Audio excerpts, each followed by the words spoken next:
Welcome to this explainer. I'm absolutely thrilled to have you here today because we're going to unpack something that surrounds us every single day, yet often goes completely unnoticed until we really stop to look at it. We're talking about the monumental scale of civil engineering infrastructure development. These mega projects, the highways we drive on, the water systems we rely on, the massive buildings we work in, they literally form the backbone of our society and drive our economic growth. Today, we're going to break down exactly how these incredible feats of engineering actually come to life. It's a fascinating question, isn't it? Think about it. How does a sprawling, smart city go from a simple sketch on a desk to a towering, fully functioning skyline? When you consider the staggering complexity behind the roads, bridges, and cities you interact with every single day, it's wild. There is an entire hidden world of planning, finance, and raw physical labor that has to align perfectly before a single brick is ever laid. Here's our roadmap for today. First, the blueprint of civilization, then planning the impossible, third, the business of building, after that, groundbreaking to handover, and we'll wrap up with building the future. Let's dive right in. All right, part one, the blueprint of civilization, defining the scope. When we hear the word infrastructure, it can kind of sound a bit dry, right? But the sheer scale and variety of what this actually means for our urban and economic development is just massive. We're looking at 5 major pillars here. It's not just roads. We have transportation, like high-speed expressways, metros, and airports. We have urban infrastructure, which includes those unseen lifelines like solid waste management and smart city grids. Building infrastructure covers our hospitals, IT parks, and residential areas. Industrial infrastructure focuses on SEZs, logistics hubs, and factories to keep the economy moving. And finally, social infrastructure gives us our schools, stadiums, and parks. These 5 pillars, they are literally the vital organs of any modern nation's growth. Moving on to part 2, planning the impossible, from idea to blueprint. Long before anyone even thinks about pouring concrete, this massive multidisciplinary planning operation kicks off. Every single mega project has to survive these 6 distinct stages. It all starts with conceptualization, identifying what the public actually needs, like, say, a new capital city development. Then comes step 2, which is absolutely crucial, feasibility studies. Planners have to conduct deep technical surveys of things like soil and traffic alongside rigorous financial and social assessments, just to see if the project is even viable. And only if it passes that test do we move on to planning and approvals, design and estimation, execution and monitoring, and ultimately completion and maintenance. Now here's a real puzzle. How do we actually get the physical space to build these things? Securing land is notoriously tough. Traditionally, governments use land acquisition. They acquire private land, which requires extensive social impact assessments, and it frequently gets bogged down in heavy compensation disputes and legal delays. But check out the alternative, land pooling. This is a model where landowners voluntarily pool their land together. The government steps in, develops the infrastructure, and then the owners get reconstituted plots back. Because that brand new infrastructure drives up the land's value, the owners actually share in the benefits. It's a win-win that usually means much faster implementation and way fewer disputes. Okay, so once you have the land, you have to master the schedule. If you've ever done a home renovation, you know a 2-week kitchen remodel somehow takes 3 months, right? So how on earth do you plan a timeline for a multi-billion-dollar mega project when you're facing complete uncertainty? Well, the secret is a mathematical technique called PERT analysis. This is the math that keeps everything from falling apart. Planners take an optimistic time, a most likely time, and a pessimistic time. They weight that most likely scenario by multiplying it by 4, add the extreme optimistic and pessimistic times, and divide the whole thing by 6. This formula gives project managers a truly realistic expectation when they're dealing with the massive unknown variables of construction. Which brings us to part 3, the business of building, costs and contracts.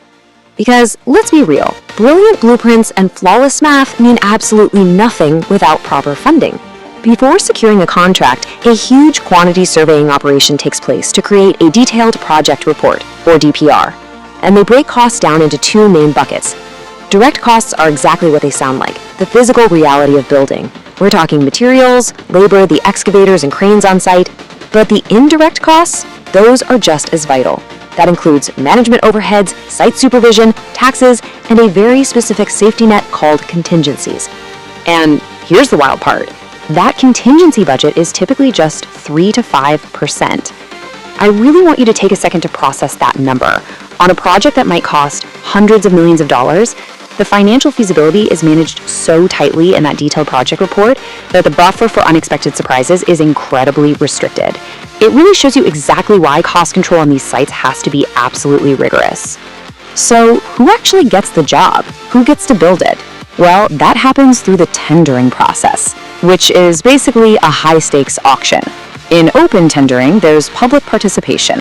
They evaluate both your technical ability to do the work and your financial bid. The ultimate goal is to find the L1 bidder. That's the technically qualified contractor who offers the lowest price. But sometimes governments want a simpler, more streamlined solution. That's where EPC contracts come into play. EPC stands for Engineering, Procurement, and Construction. It's a turnkey execution model. Essentially, you hand the entire project over to a single, massive contractor who takes on the responsibility to design it, procure all the materials, and build the whole shebang. All right, part 4, groundbreaking to handover, execution and safety. Okay, the plans are drawn, the land is secured, the contracts are signed. This is where the pace completely shifts and the physical reality of the construction site takes over. Let's visualize how a building actually rises from the earth. The first few months, say months 1 to 3, that's just site preparation and deep excavation. By months 4 through 12, they're laying the massive foundation and the RCC, the reinforced cement concrete framework. Then, for the next year, months 13 to 24, the superstructure construction and masonry happen. This is when the building actually starts to look like a building. Months 25 to 30 are for MEP services, mechanical, electrical, and plumbing, along with finishing works like flooring and painting. And finally, months 31 and 32 are dedicated strictly to final inspections, fixing any little snags, and securing that all-important occupancy certification. Now, as that massive superstructure is rising, quality control is happening constantly behind the scenes.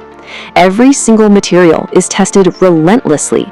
Concrete undergoes slump tests for workability and cube strength tests to make sure it can bear the load.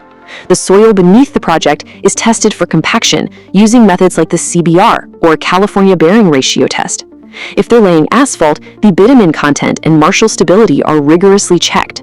This exact QA/QC documentation is precisely why your local highway doesn't just wash away in the first heavy rainstorm, and why skyscrapers can withstand hurricane-force winds. And hey, while the concrete is pouring, the cash has to keep flowing. Contractors don't just wait until the end of a 3-year project to get paid. Financial control is managed through what are called running account, or RA bills. These are processed continuously during execution. Quantity surveyors are constantly tracking the measured quantities of earth moved or steel laid. They're filing escalation claims if material prices suddenly spike, and they're making sure those massive cash flows are managed safely. Only after total project completion is the final bill cleared. Finally, Part 5, Building the Future, Smart Cities, and Beyond. Let's zoom back out to the macro level for a second. We've seen the nuts and bolts, but we also have to acknowledge the massive, overarching challenges these mega projects face. These global infrastructure projects carry immense hurdles. We're talking severe cost overruns and timeline delays. They can easily get bogged down in complex land disputes or tricky environmental clearance issues. Plus, there's the constant risk of contractor and supplier failures, unexpected material shortages, and even shifting political landscapes that can completely alter a project's mandate. Honestly, managing these risks is exactly why the planning phases we discussed earlier are so absolutely crucial. But despite those very real challenges, the future of civil engineering is just breathtaking. We are moving toward incredibly resilient, sustainable urban ecosystems. Modern infrastructure is rapidly adopting things like AI-driven project management, digital twins that literally simulate entire cities in real time before a single brick is laid, and even autonomous construction equipment. We are witnessing the dawn of a new era of green infrastructure. Which leaves us with this final thought to chew on. When you look out your window tomorrow, try to look past the buildings that are already there and think about what is coming next. How will artificial intelligence and sustainable design physically reshape your own hometown? The blueprints of civilization are being rewritten as we speak, and the scale of what's possible is truly limitless. Thank you so much for joining me on this explainer. Keep questioning the world around you, and I'll catch you next time. Hey there. Have you ever looked around your city, at the towering skyscrapers, the sprawling highways, or even just the water flowing freely from your tap and wondered about the invisible magic holding it all together? Well, today we are making that invisible framework completely visible. In this explainer, we're diving into the ultimate blueprint to reality, civil engineering. So, what does that actually mean? Civil engineering is the planning, design, construction, operation, and maintenance of the built environment. It sounds like a simple enough sentence, right? But the scope behind it is absolutely staggering. It is so much more than just pouring concrete. It's this monumental discipline that combines rigorous science, complex math, and visionary architecture to literally build our civilization from the ground up and ensure it survives for generations. All right, here's our project plan for today. First, foundations of modern civilization, then major engineering branches, the infrastructure around us, connecting the world, the project life cycle, and finally, building the future. Let's get into it. Okay, let's dive straight into Section 1, Foundations of Modern Civilization. When we talk about these foundations, we mean the physical and organizational structures that are absolutely vital for our society to even function. They support our economies and provide safe shelter. Think about it, from the house or apartment you sleep in, to the road you commute on, right down to the hidden water supply and drainage systems beneath your feet. Without these elements, cities simply fail. If these systems break down, transportation collapses, clean water stops flowing, and literally all economic activity grinds to a complete halt. Moving right along to Section 2, Major Engineering Branches. Look, the built environment is just incredibly complex. No single person can do it all, right? It takes highly specialized, coordinated teams to conquer the diverse challenges of the physical world.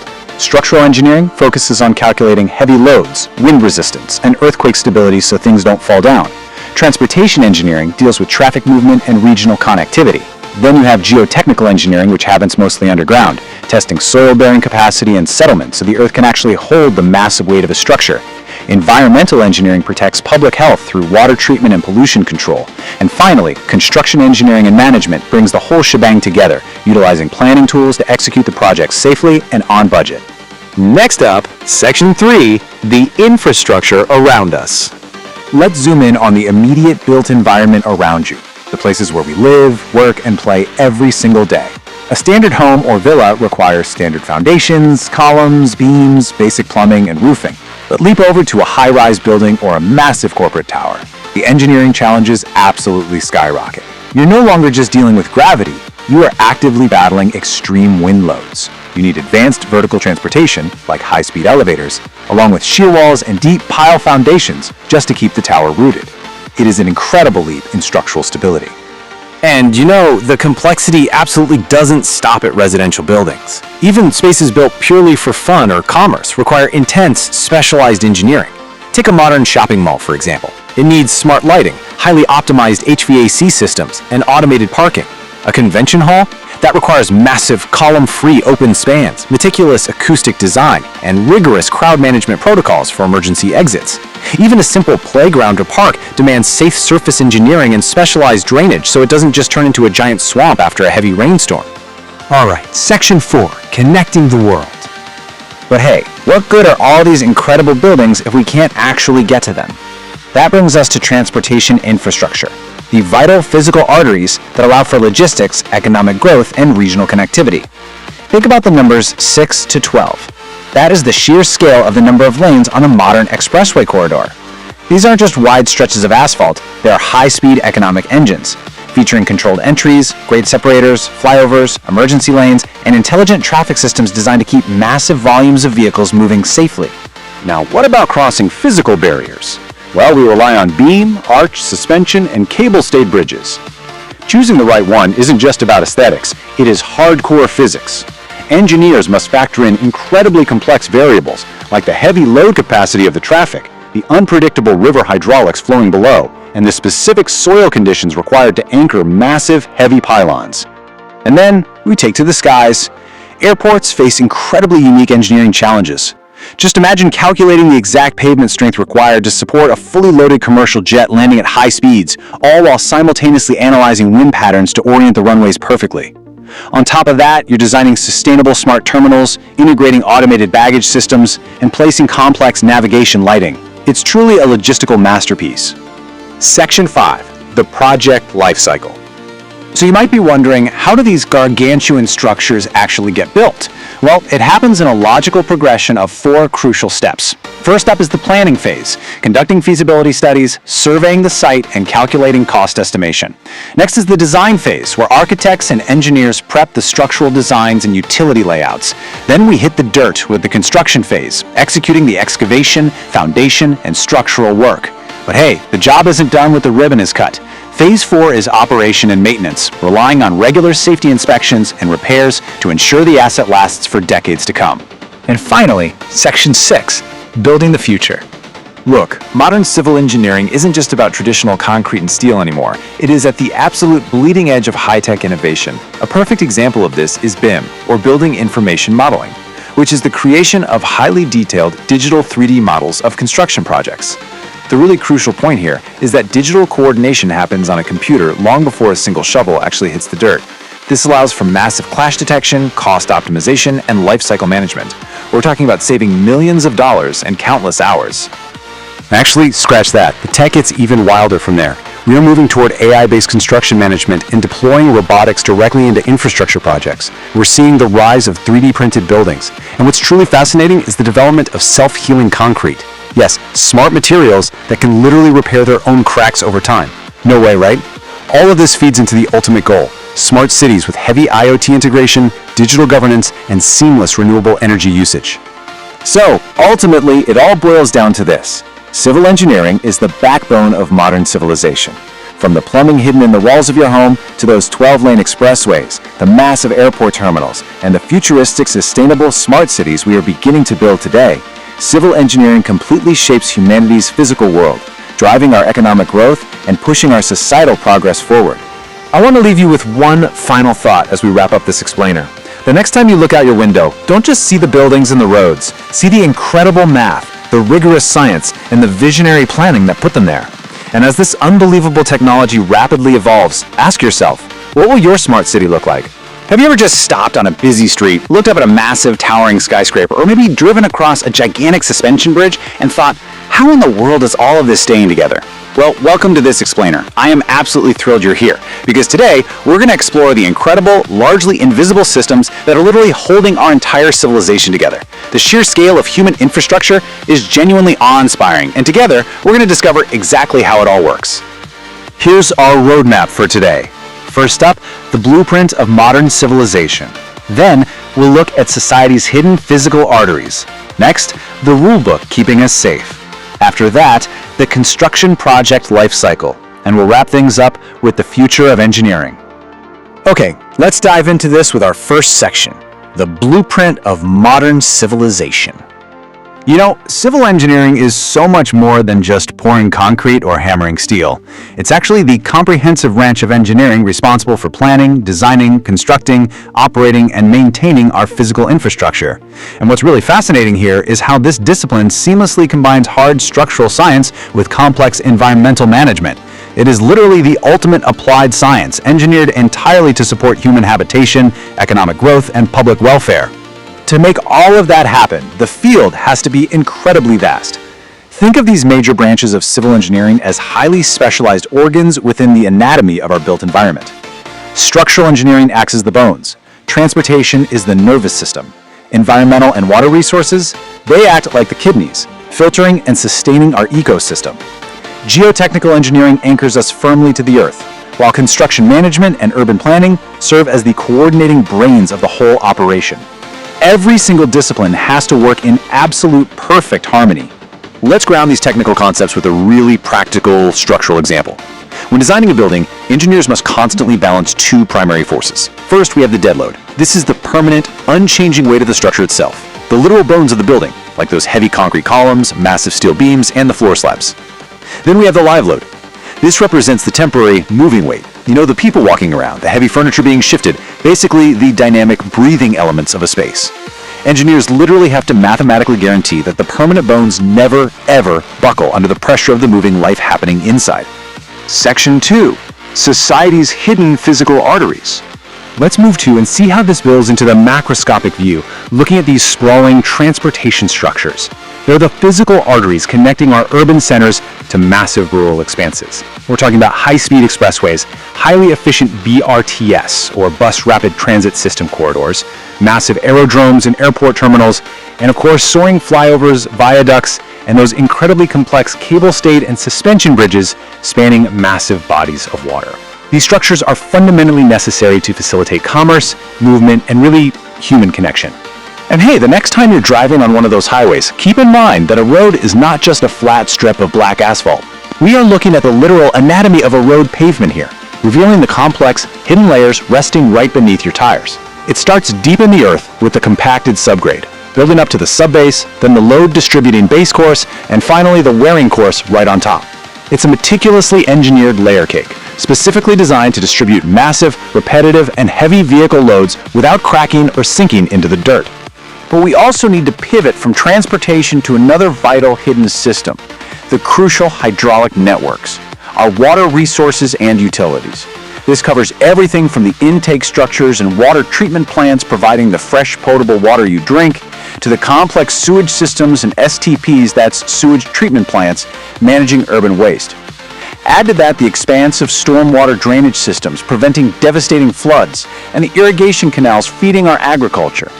These hidden fluid arteries are absolutely vital for environmental protection, sanitation, and public health.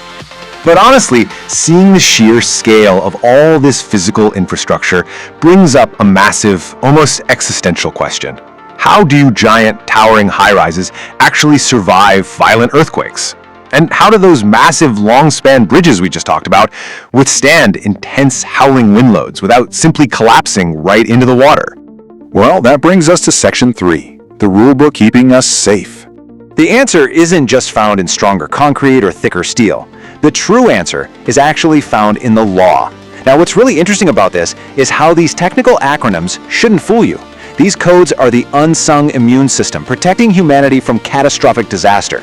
Take IS 1893, for instance. It isn't just a polite suggestion. It's a strict standard dictating earthquake-resistant design, literally stopping high-rises from crumbling during seismic events by ensuring structural flexibility. You have IS 456 governing how concrete is reinforced, IS 1390-20 ensuring ductile detailing so structures safely bend instead of snapping, and IS 875 which mathematically calculates those terrifying wind and dead loads we talked about earlier. And enforcing those rules, we have an entire alphabet soup of public authorities. The IRC dictates exactly how our highways and pavements are designed. But look closely at the NBC, the National Building Code. They are the ones dictating strict fire safety, emergency evacuation, and occupancy rules inside a building. Then there's RERA, which enforces real estate transparency, ensuring buyers aren't defrauded and projects are delivered on time. It is a comprehensive web of regulation, ensuring life safety on one side and financial transparency on the other. But we have to immediately pivot to the real-world stakes here, because absolutely none of those structural codes matter if the ground beneath the building completely fails. Before any construction even begins, geotechnical engineers conduct rigorous soil mechanics testing. We're talking about the standard penetration test, the plate load test, or the triaxial test. These subsurface investigations prove the Earth's bearing capacity, because without them, even the most perfectly designed, incredibly heavy building would simply sink straight into the Earth. No structural code can save a bad foundation. Moving right along to Section 4, the construction project lifecycle. This is how a raw, abstract idea transforms into a massive, functioning physical asset. Let's walk through it step by step. Step 1 is feasibility and surveying, basically checking if the project is technically and financially viable in the first place. Step 2 is the planning and architectural design phase. Step 3 involves estimation, tendering, and awarding EPC or PPP contracts to manage the massive budgets. Then, Step 4 is the actual construction execution, which is this massive, highly choreographed collaboration between architects, structural engineers, and project managers. Step 5 brings in rigorous quality control testing, actually check in concrete strength on site. And finally, Step 6 is operation and maintenance, to ensure the asset survives for decades to come. And this brilliantly illustrates how the physical execution phase is rapidly evolving. On one hand, we have traditional RCC, reinforced cement concrete construction, involving the on-site pouring of cement, steel, and aggregates that we're all very familiar with seeing. But contrast that with precast and modular construction. This involves rapid off-site manufacturing in controlled factory environments. Entire sections of a building are pre-made, shipped to the site, and assembled incredibly fast, greatly reducing both environmental waste and construction time. It's a total game changer. And finally, Section 5, the future of engineering. We are currently witnessing the development of an evolving digital brain for the entire civil engineering sector. Modern urban planning is being completely reshaped. We're rapidly moving towards smart cities integrated with IoT, the Internet of Things, where intelligent transportation systems and smart roads literally communicate with vehicles to manage traffic flow. We're seeing green buildings heavily optimized for energy efficiency through solar integration and rainwater harvesting, and they're rigorously audited by global sustainability certifications like IGBC, GRI-AH, and LEED. The cutting-edge tools making this sustainable future possible are truly staggering. We're using software like AutoCAD and Revit alongside BIM, building information modeling, and 3D visualization to run clash detection. This means finding architectural errors in a simulation before a single shovel even hits the dirt. We're also utilizing digital twin technology to create real-time digital replicas of physical cities. Add in AI-based project management to control massive budgets alongside mind-bending advancements like 3D printed structures and autonomous robotic construction equipment. It is entirely revolutionizing cost control, safety, and the very way mega projects are conceived. Which leaves us with a truly fascinating question to ponder. As AI, digital twins, and highly sustainable smart materials continue to rapidly evolve, what will the blueprint of human civilization look like a century from now? So, the crucial point is this. Precise, regulated civil engineering is the invisible, vital backbone of our societal safety and our economic growth. The next time you walk out your front door, I really hope you look at the roads beneath your feet and the skyline above your head with a brand new sense of wonder. Thank you so much for joining me on this explainer. When you hear the words civil engineering, what immediately comes to mind? For most of us, it's probably hard hats, massive cranes, pouring concrete, and laying steel, right? It's a very physical, brick and mortar kind of image. But the reality of how we build our world today has fundamentally shifted. We are rapidly evolving from those traditional, strictly physical construction sites into these highly complex, high-tech digital ecosystems. Today, we're going to explore this digital future of civil engineering together. We'll look at how the smart engineering software on an engineer's desk eventually becomes the sustainable smart cities we actually live in. Okay, let's dive into this by defining what modern civil engineering actually encompasses. At its core, it is the branch of engineering responsible for planning, designing, constructing, operating, and maintaining our physical infrastructure and built environments. But honestly, I want you to think of civil engineering more like the invisible hero of our daily lives. It masterfully manages both the physical world, the structural science, the hydraulics, the materials, and the incredibly complex operational world of urban development. It's not just about building a structure anymore. It's literally about sustaining modern civilization. So here's our roadmap for today's explainer. First, we'll look at the digital tools shaping construction. Second, the rise of smart cities. Third, the future of civil engineering. Fourth, the economic and social impact. And finally, a vision for tomorrow. All right, kicking things off with Section 1, Digital Tools Shaping Construction. The fascinating thing about modern infrastructure is that long before a single shovel even hits the dirt, the entire project has already been built, tested, and managed in the digital realm. We rely heavily on foundational smart engineering software like AutoCAD, STAAD.Pro, and ETABS to guarantee structural integrity, alongside GIS software for spatial analysis. Then the heavy-hitting management tools step in.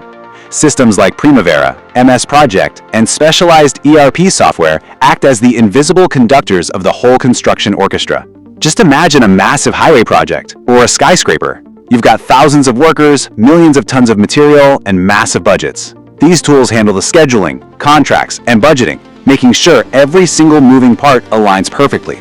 And this brilliantly illustrates the next massive leap in construction tech, BIM, or Building Information Modeling, using powerful platforms like Revit. So instead of just looking at flat 2D blueprints, engineers now use BIM for incredibly detailed 3D visualization. But the real magic happens in step 2, clash detection. This means the software can automatically detect if, say, a plumbing pipe is accidentally designed to run straight through a major electrical conduit. You fix the problem digitally before any concrete is ever poured. Step 3, cost control, naturally follows, because when you eliminate those physical mistakes, you save an absolute ton of money and time. Moving right along to Section 2, the rise of smart cities. Now that we understand the individual project level, let's zoom out and see what happens when these digital routes bloom into entire interconnected urban landscapes.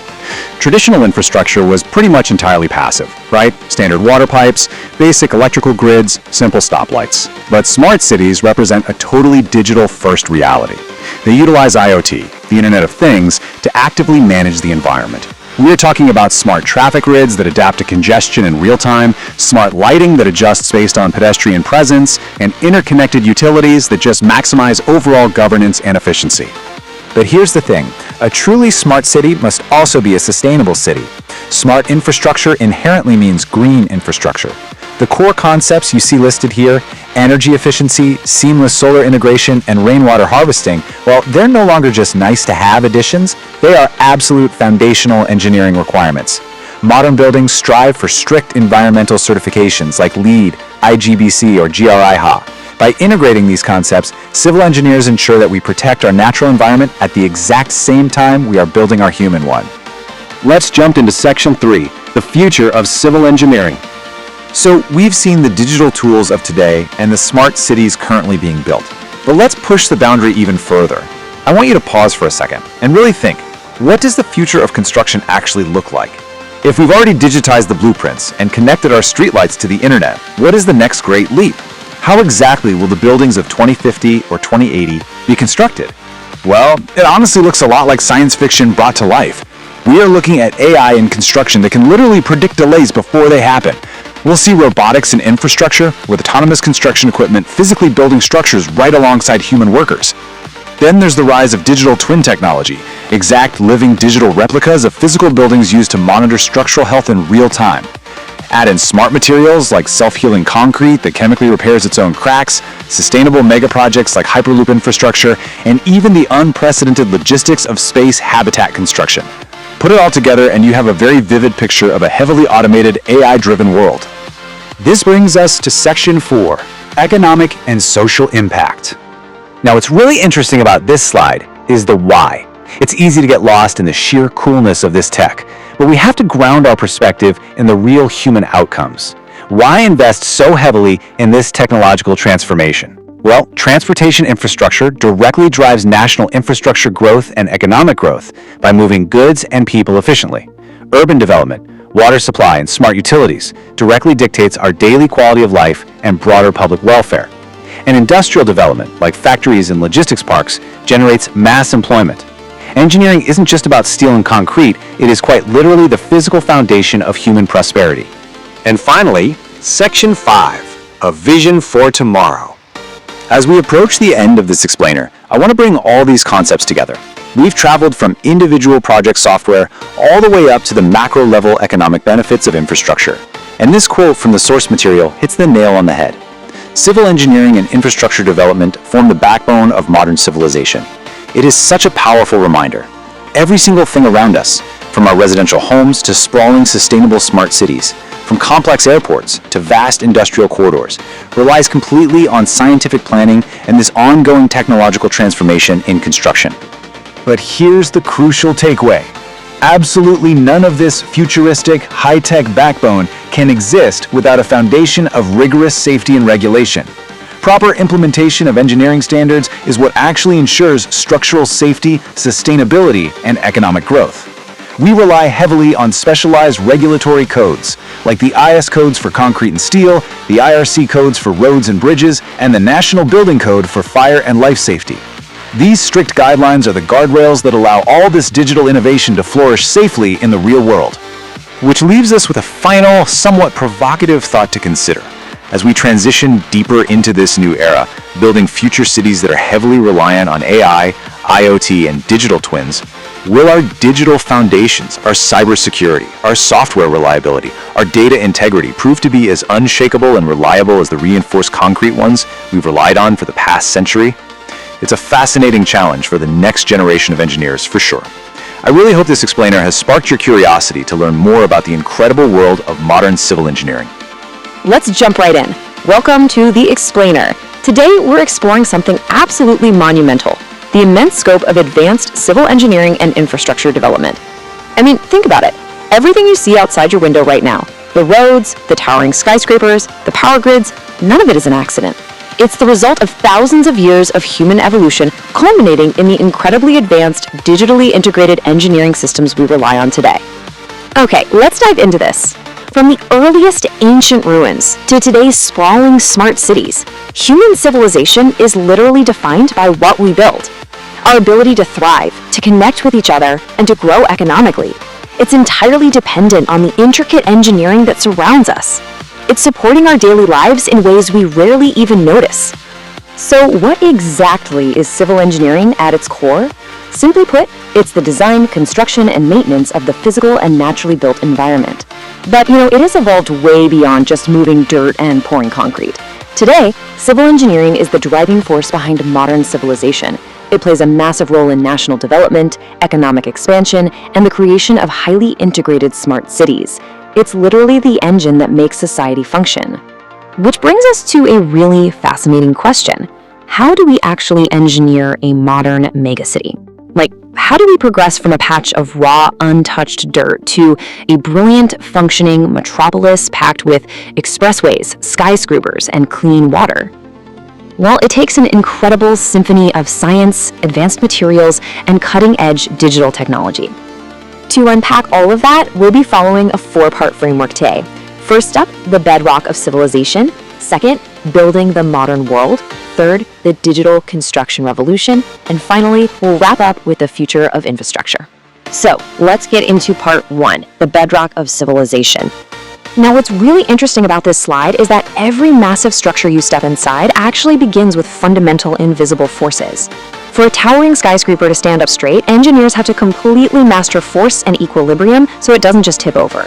They calculate stress and strain so the materials don't snap under immense pressure.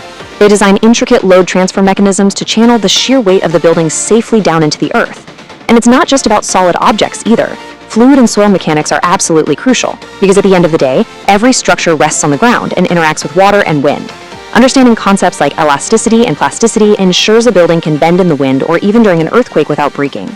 But mastering those invisible forces requires physical materials that can actually withstand them. Zooming out slightly from the physics, let's look at the tangible materials that make modern engineering possible. We've moved far, far beyond basic cement and steel. Today, we're using fiber-reinforced concrete for incredible tensile strength. We're even utilizing self-healing concrete and nanomaterials that actively repair their own microcracks over time. Yes, concrete that heals itself. These smart materials are completely revolutionizing the strength, the lifespan, and the durability of our infrastructure. It's a real game changer. Moving right along to section 2, building the modern world. Just look at the sheer scale and variety of human engineering captured in this vast infrastructure matrix. Under residential and commercial, we aren't just building simple houses anymore. We are engineering interconnected smart homes, massive high-rise towers, and sprawling IT parks. For transportation, we're carving out expressways, laying down complex metro rail systems, and suspending breathtaking cable-stayed bridges across huge bodies of water. And critically, our water and industrial infrastructure, things like massive dams, sophisticated wastewater treatment plants, and huge logistics corridors, these form the hidden circulatory system that keeps a modern economy alive and kicking. But as you can imagine, you can't just build these massive structures however you want. They're governed by highly strict codes and standards. Think of these as the safety DNA of our cities. For instance, the Bureau of Indian Standards provides vital IS codes, like IS 456 for concrete and IS 1893 specifically for earthquake-resistant structures. The IRC codes govern our highways, making sure we have proper geometric and pavement design. The National Building Code dictates vital fire safety and accessibility standards. And on the consumer side, regulations like RERA ensure buyer protection and overall project transparency. This safety DNA guarantees that our built environment is secure and reliable for all of us. All right, let's shift gears to section 3, the digital construction revolution. We've taken a massive leap in how we actually design all of this, and this brilliantly illustrates the difference. Traditional construction relied heavily on 2D drafting, physical blueprints, and basic AutoCAD. It was, quite frankly, pretty fragmented. But modern construction, it has evolved into something incredibly sophisticated. We're talking about building information modeling, the creation of digital twins, which are exact virtual replicas of physical buildings, and the integration of these models to manage entire smart cities. It's no longer just a flat drawing. It's a living, breathing digital ecosystem. To truly grasp this, let's walk through the dimensions of BIM, or Building Information Modeling. It starts with a standard 3D model, just the spatial geometry. But then it adds a fourth dimension, 4D scheduling. This links the 3D model directly to the construction timeline, so you can literally watch the building construct itself digitally over time. Then comes 5D cost estimation, where every single beam and pipe is linked to real-time budgets and rate analysis. Finally, we reach 6D facility management, where the digital model is handed over to the building owners to track maintenance and lifecycle management for decades to come. Now, managing all of this requires a massive, highly specialized software ecosystem. For design and structural analysis, engineers rely on powerful tools like Revit, STAAD.Pro, and ETABS to ensure a building absolutely won't fail under stress. For planning and geotechnical analysis of the soil, platforms like Primavera P6 and Plaxis are the gold standard, right alongside Procore for construction management. And for surveying and mapping, geospatial engineering uses ArcGIS, QGIS, and even drone surveying to precisely model the terrain before a single shovel ever hits the dirt. And that brings us to our final part, Section 4, the future of infrastructure. I want you to really think about this for a second. What happens when traditional engineering meets artificial intelligence and quantum computing? Like, what actually happens when the concrete and steel becomes smart? Well, what happens is that passive infrastructure literally wakes up. Through data and AI integration, we're turning silent buildings and roads into intelligent systems. Big data analytics allows for predictive maintenance, meaning AI sensors can detect when a bridge needs repair long before a human inspector ever could. We're using AI for structural design optimization, machine learning to actively manage traffic signals and relieve congestion in real time, and even AI safety monitoring on job sites to protect the workers. It's absolutely wild. Let's move to and see how this builds across a timeline. Today, within a matter of days, we can deploy drone LiDAR and thermal inspections to map out a disaster zone or track project progress. Looking months ahead on a project, we are actively deploying IoT-connected robotics and 3D printing autonomous construction equipment. And looking years into the future, get this, we're exploring quantum optimization to schedule mega projects without any delays. And we're even utilizing civil engineering principles for space habitat engineering. The trajectory here is absolutely mind-blowing. But we have to anchor this highly futuristic vision with one absolute critical necessity: green and sustainable engineering. All of this incredible technology must ultimately serve to protect and preserve our environment. The future demands net zero buildings that produce just as much energy as they consume. It requires deep integration of renewable energy, advanced carbon reduction technologies, strict water conservation systems, and ultimately climate-resilient infrastructure that can actually withstand the extreme weather patterns of the future. So, what's the ultimate takeaway from all of this? The grand goal of advanced civil engineering is a fully digital, sustainable, and intelligent urban ecosystem. We are rapidly moving from simple concrete structures to living, breathing digital cities. So the next time you walk down the street, realize you aren't just looking at materials. You're looking at invisible forces, massive amounts of data, and human ingenuity perfectly balanced. As our buildings become smarter and our cities literally learn to think for themselves, the only question left is, what on earth will we build next? Welcome to The Explainer. Today we're exploring how civil engineering has evolved from, well, basic concrete mixing into this cutting-edge, high-tech discipline that's literally building the future of human civilization. We're going to look at the invisible physical laws keeping our buildings standing, the digital software that simulates reality before a single shovel hits the dirt, and even the wild frontiers of space and quantum computing that will dictate how we live tomorrow. Let's get right into it. Here's our roadmap for today. We'll be covering the engineering foundation, building modern infrastructure, the digital construction revolution, the rule book that keeps it all safe, and finally, some seriously high-tech engineering frontiers. All right, Section 1, the engineering foundation, unseen forces. Seriously, take a look around the room you're in right this second. The roof over your head, the floor beneath your feet, they're being held up by foundational engineering concepts. We're talking force, equilibrium, and load transfer mechanisms, and they all operate entirely out of sight. It's so easy to take for granted, isn't it? But every single structure you interact with is an absolute masterclass in managing unseen physical pressures. To truly ground ourselves here, we have to look at civil engineering as way more than just putting bricks on top of other bricks. I mean, this field is the essential backbone of our survival, employment generation, and modern progress. It's the core discipline making everything from affordable housing projects to those sprawling, highly connected smart cities actually possible. Without it, national economic development pretty much just halts. So how do engineers actually tame these unseen forces? Well, it comes down to two absolutely critical concepts. First up is stress. And no, not the kind you feel before a big exam. In engineering, stress is the internal force within a material that's handling a massive load. Then there's strain, which is the physical deformation that material experiences. Does it snap back like a rubber band? That's elasticity. Or does it bend permanently? That's plasticity. Engineers have to master this exact balance to guarantee structural stability long before construction even begins. Moving right along to Section 2, building modern infrastructure.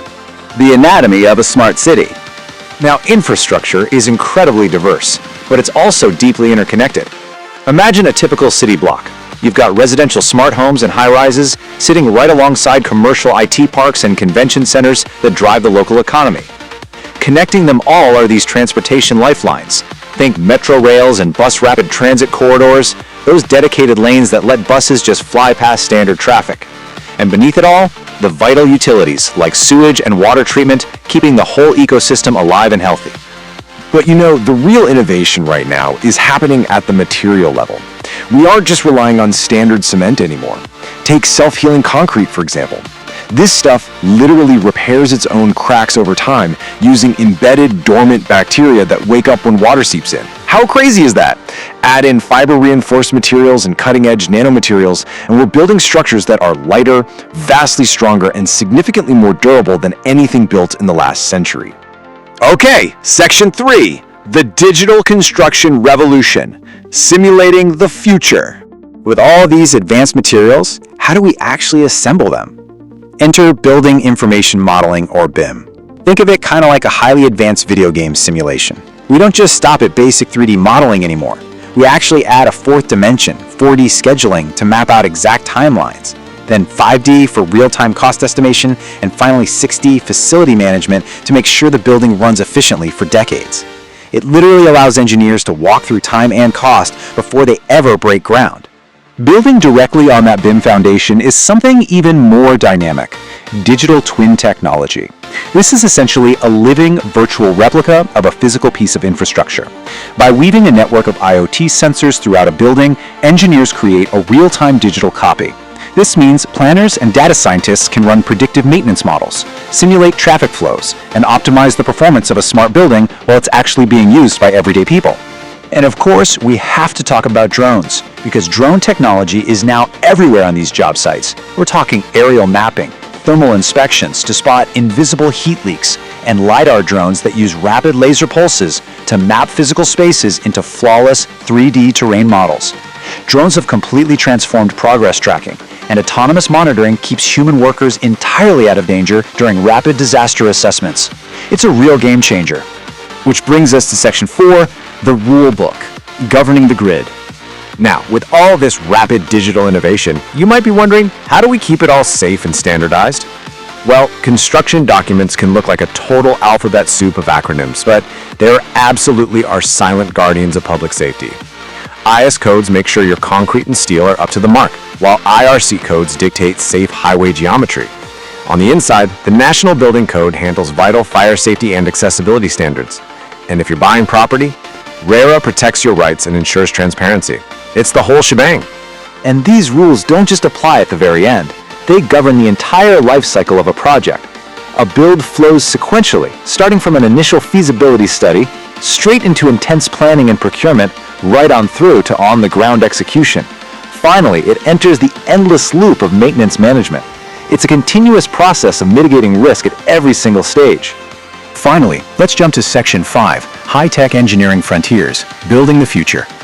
Let's look at some truly awe-inspiring sci-fi concepts that are becoming reality right now. Artificial intelligence and big data are actively becoming the brains of our smart cities. AI is currently being deployed for highly complex structural design and real-time safety monitoring. We've got machine learning algorithms autonomously optimizing traffic grids to basically kill gridlock. And predictive models can even warn us about a bridge failure before it shows any physical signs of distress whatsoever. But even more mind-blowing, the introduction of quantum computing into infrastructure.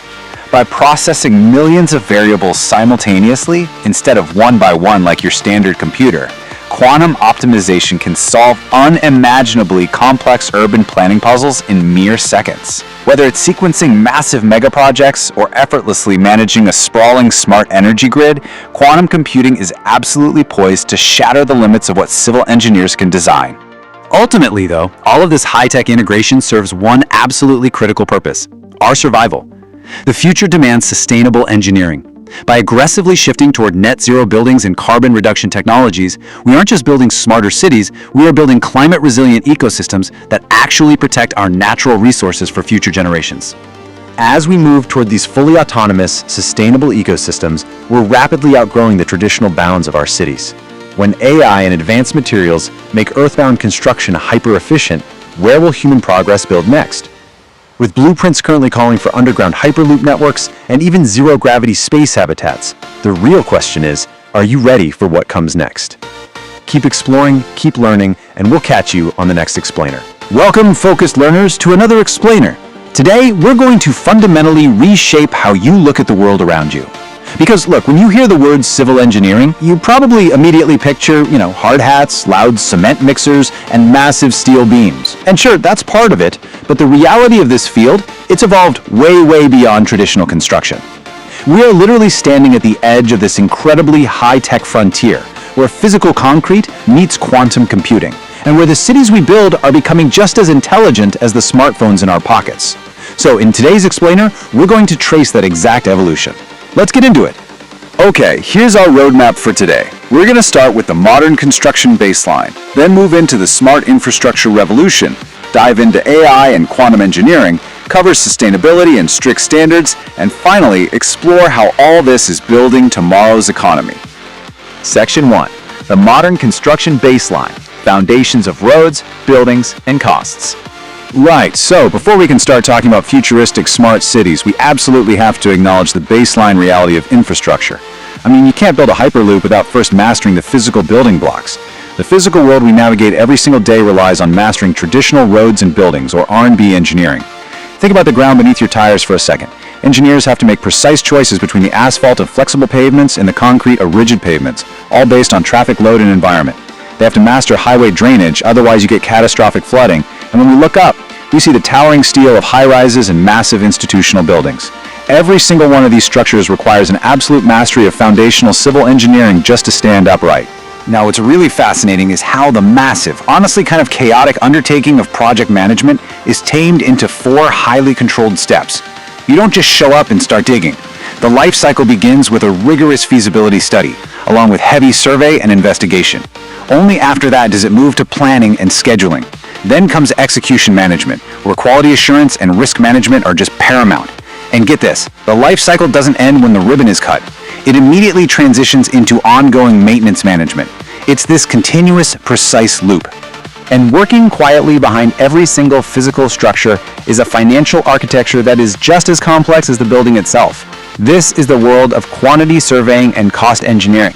Before a single brick is laid, engineers perform what's called a quantity takeoff to calculate exact material needs. That leads directly to the preparation of a bill of quantities, or BOQ.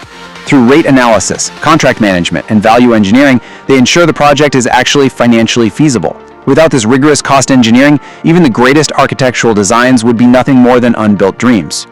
Moving on to Section 2, the smart infrastructure revolution, IoT and intelligent systems. So this is where we transition from analog foundations to a massive digital leap. We are essentially giving our cities an invisible nervous system. Let's contrast the old with the new here. Traditional infrastructure, it relied on a static grid and basic timed traffic lights. But today's smart cities utilize IoT, the Internet of Things, to integrate physical infrastructure directly with digital governance. We're talking smart utilities that monitor our water and power usage in real time to completely slash waste. Smart traffic systems that use live data to adjust signals and clear out congestion instantly. IoT acts like biological nerve endings, literally turning static concrete jungles into highly responsive, intelligent ecosystems. And a massive chunk of this revolution is happening right up in the sky. Check out these drone technology applications. We are rapidly ditching slow, manual surveying and replacing it with autonomous aerial data. Drones are now out there executing aerial mapping, real-time progress tracking, and instant volume calculations of earthworks. And by combining AI with LiDAR, which, by the way, uses lasers to create hyper-accurate 3D maps, drones can actually perform thermal inspections of bridges and communication towers. They can spot microscopic structural faults before they ever turn into a disaster. It's a real game changer. Which brings up a really fascinating question. With buildings becoming so incredibly complex and the technology inside them getting so advanced, how on earth do you test a building before it even exists in the physical world? Well, the answer is brilliantly simple, yet wildly complex. Digital twin technology. We've completely revolutionized how we predict a building's performance because we just build it digitally first. And to be clear, a digital twin isn't just a basic 3D model. It's a dynamic, living virtual representation that uses smart sensors and laser scanning from the actual physical site to update itself in real time. This means engineers can run predictive analyses, simulate severe earthquakes, or test IoT integration entirely in the digital realm, safely, before pouring a single ounce of concrete. Section 3. AI in Quantum Engineering. Data-driven construction. We have officially arrived at the cutting-edge frontier. This is a place where raw computing power is fundamentally altering structural design itself. AI is stepping up as the new brain of civil engineering. Using big data analytics, AI powers predictive maintenance. That means it can tell us a bridge is going to need repairs months before a human inspector would ever see physical stress. Plus, AI-based structural design algorithms are creating highly optimized, lighter and stronger frameworks that a human brain might never even conceptualize. Meanwhile, machine learning is crunching traffic data analytics to perfectly optimize entire citywide traffic systems. We are making a massive shift from reactive problem solving to proactive, AI-driven prediction. Now you might be wondering, what does quantum computing have to do with infrastructure? Actually, everything. When you're dealing with mega-project scheduling or quantum-based urban planning, traditional computers just crash. They can't process the millions of variables quickly enough. Quantum computing provides optimization for traffic routing and smart grids at an almost incomprehensible scale. It even supercharges advanced material research, letting us simulate new chemical compositions for stronger steel or entirely new self-healing concrete. It literally solves the impossible algorithms that are holding our megacities back. And the coolest part? All this digital intelligence is physically showing up on the job site. The juxtaposition of a dirty, traditional cement mixer sitting right next to these futuristic tools is wild. We're talking actual robotics in construction. We have autonomous bulldozers grading land perfectly using GPS, and massive machines 3D printing entire buildings, layer by layer. Engineers are out there wearing augmented and virtual reality headsets to see the plumbing inside solid walls before it's even installed. And on the admin side, blockchain is stepping in to ensure total security and transparency in construction contracts. All right, Section 4. Sustainability and strict standards, safety and green engineering. Now, with all these wildly advanced technologies completely reshaping our physical world, we have to pivot to the rules, the crucial safety codes and environmental imperatives that govern all of this. The industry is making a massive, urgent shift toward carbon reduction technologies. We aren't just building basic shelters anymore, we are building net zero buildings that literally produce as much energy as they consume. To pull that off, we need aggressive renewable energy integration, innovative sustainable materials, and advanced water conservation systems. Building climate-resilient infrastructure isn't just a nice-to-have anymore, it is absolutely a fundamental requirement. And the crucial point here is that none of this happens without strict regulation. I know, they might sound like dry, boring alphanumeric codes, but documents like the Bureau of Indian Standards IS 456 for concrete, or IS 800 for steel, and the IRC codes from the Indian Roads Congress, these are the literal safety nets keeping the roof over your head. The National Building Code, or NBC, dictates absolutely non-negotiable fire and building accessibility standards. And DGCA and ICAO standards, they ensure that the massive airports and runways we build won't buckle under the immense, crushing pressure of modern aviation. But beyond just structural safety, there's financial and ethical safety too. This is anchored by regulations like RERA, the Real Estate Regulatory Authority. This standard is built entirely around highly relatable human stakes. It ensures real estate regulation, it mandates total project transparency, and it provides absolutely essential buyer protection. Basically, RERA protects the life savings of everyday people from unverified projects and fraudulent developers. It ensures this multi-billion-dollar industry actually remains accountable to the public it serves. Finally, Section 5. Building tomorrow's economy, the macro impact. Let's bring all of this together and see the grand climax of this narrative. We're connecting advanced civil engineering directly to national and global prosperity. because this stuff builds into an almost sci-fi reality. The future involves fully digital construction ecosystems and completely autonomous infrastructure. I mean, we're actively pushing boundaries toward Hyperloop infrastructure for ultra-high-speed travel, and, incredibly, space habitat engineering for living beyond Earth. But right here at home, the immediate focus is on creating incredibly efficient, AI-driven smart megacities. So why does all of this matter so much? Because civil engineering literally dictates our overarching economic future. Integrating this advanced tech into construction drives massive employment generation. It is the literal foundation of industrial growth and urban development. By improving transportation efficiency and building these new economic corridors, national infrastructure expansion directly dictates a country's GDP and its global competitiveness. Simply put, the better we build, the stronger our economy grows. Which leaves us with this final thought. We've journeyed all the way from rigid pavements and cost engineering right up to digital twins and quantum optimization. The concrete jungle is literally waking up.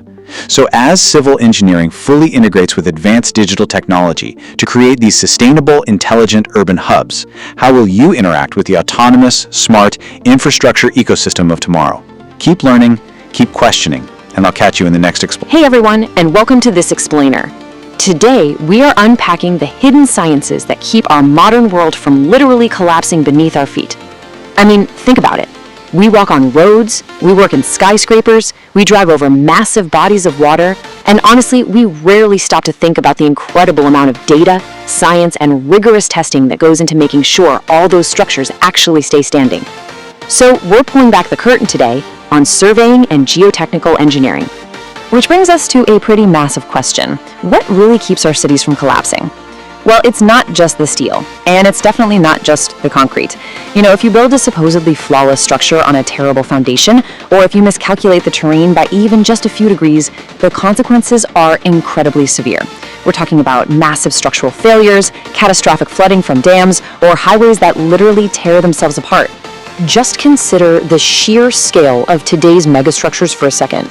We've got high-rises piercing the clouds, massive dams holding back millions of gallons of water, interconnected smart cities, sprawling suspension bridges, and just endless highways. Every single one of these relies entirely on absolutely pinpoint planning before a single shovel even hits the dirt. The stakes are astronomically high here. Put simply, if the invisible science fails, the visible world falls. Okay, so let's dive into this by clearly defining our two invisible heroes. Surveying is all about the surface. It establishes the position, the elevation, and the exact boundaries of the land. Geotechnical engineering, on the other hand, well, that digs right beneath the surface. It's the intensive study of the soil, the rock, and the underground water behavior.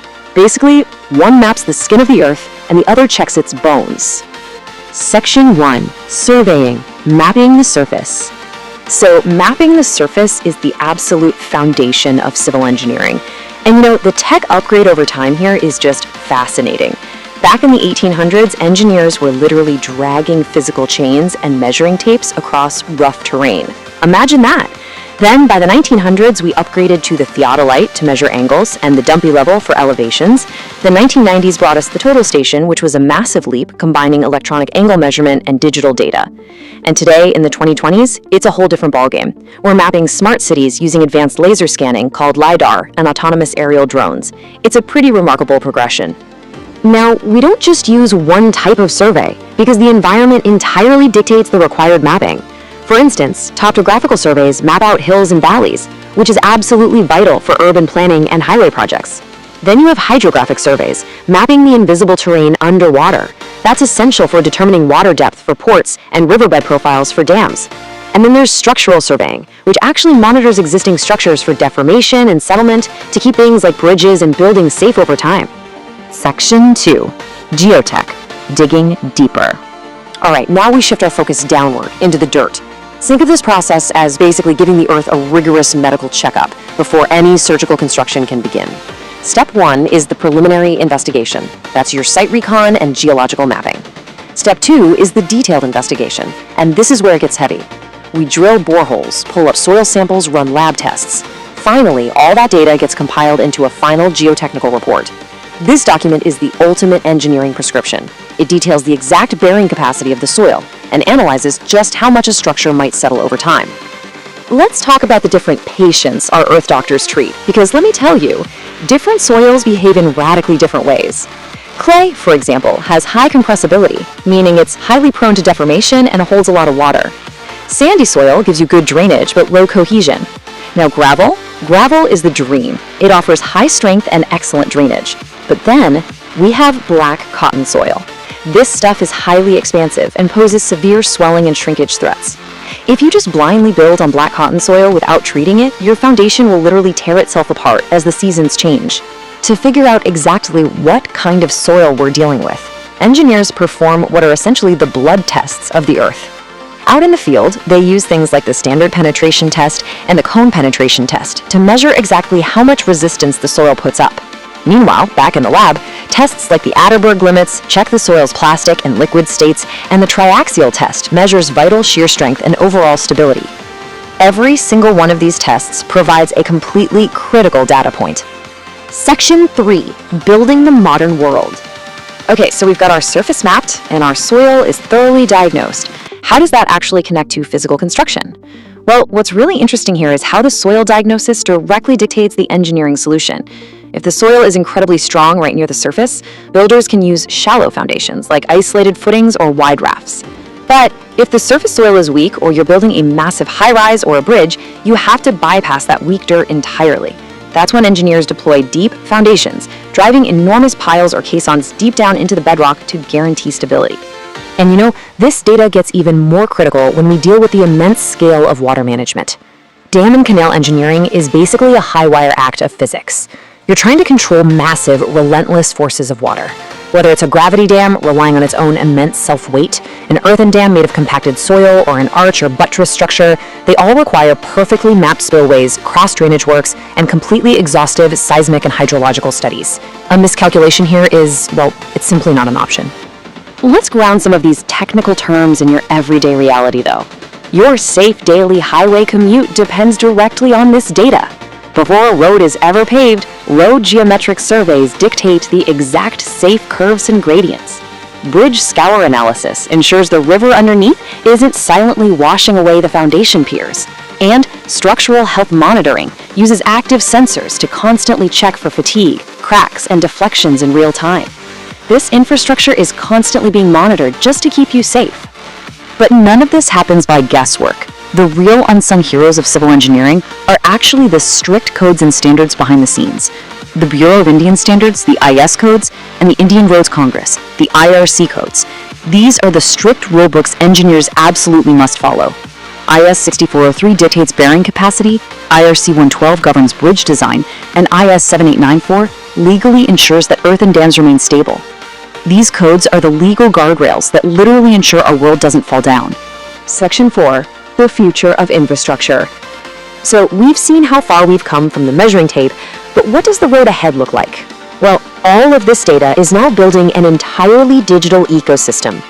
Things like building information modeling, or BIM, and geographic information systems, GIS, they take all that raw survey and soil data and merge it into a living 3D structural model. This allows for automated clash detection. That means structural errors or intersecting utility pipes are caught dynamically in 3D space on a computer screen long before a single real-world shovel hits the dirt. It's a total game changer. And the technology curve right now is accelerating so incredibly fast. Today, we're already using IoT monitoring systems, drone mapping, and AI survey analysis as a standard. But tomorrow's tech, it is truly mind-bending. We're moving toward digital twins, perfect real-time virtual replicas of physical infrastructure, and will soon utilize quantum computing to run incredibly complex, millions of variable simulations for megadams and smart traffic optimization in mere seconds. Which leaves us with this final, really provocative thought to ponder. As robotic survey systems, AI, and digital twins begin to flawlessly execute these invisible sciences, are we actually ready for a world of fully automated smart construction? We've come incredibly far from a simple chain and a tape measure, and the future of how we build our world is only going to get more fascinating. Thank you so much for joining me on this explainer today. Keep your eyes open because the invisible science is literally everywhere around you. You know, when you turn on the tap, flick a light switch, or hey, just take a deep breath of clean air in a bustling city, you're actually experiencing the end result of the most complex, high-stakes problem-solving in human history.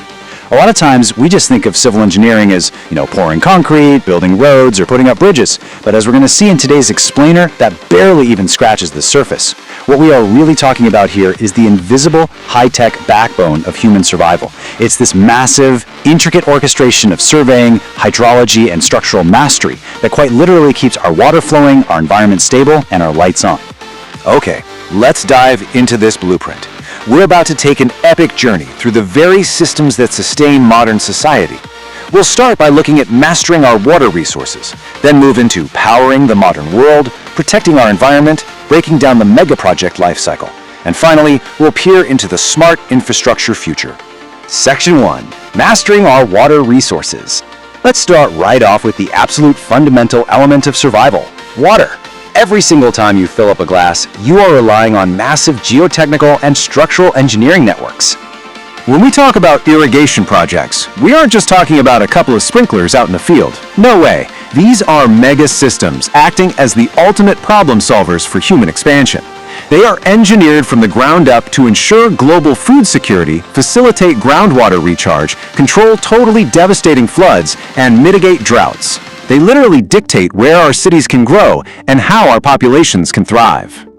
Now, moving millions of gallons of water across vast distances requires an absolutely immense structural toolkit. We rely on colossal dams and reservoirs just to capture and store water during the rainy seasons. Then you have barrages, which, if you don't know, are essentially these giant gated barriers built directly across a raging river just to divert the flow, along with massive pump houses to lift all that water straight up against gravity. And of course, you've got your safety valves, spillways. These are so incredibly critical for releasing excess water safely that their design is governed by super strict, specific engineering codes, like the IS 1123. But here's the crazy part. Before a single drop of water actually flows, an immense amount of mathematical and topographical surveying has to take place. You can't just dig a trench and hope for the best. Engineers have to conduct exhaustive contour surveys and geotechnical soil investigations to map out reservoir and canal alignments perfectly. They apply really rigid rulebooks, like the IS 6512 standard for canal design, to ensure the water flows exactly where it's needed using gravity alone. It's honestly a masterpiece of applied physics. Section 2. Powering the modern world. So, from mastering water, we transition over to harnessing fire, steam, and energy. Let's look at how civil engineers build the literal foundations of the power grid. A thermal power plant might initially seem like a mechanical engineer's domain, right? But it actually requires staggering civil engineering to even exist. These facilities generate electricity by boiling water into steam using coal, gas, or oil to spin these massive turbines. For the civil engineer, that means designing foundations that are strong enough to absorb the intense, non-stop vibrations of those steam turbines. It means constructing towering chimneys to release exhaust gases and building colossal cooling towers engineered to safely remove all that excess heat from the system.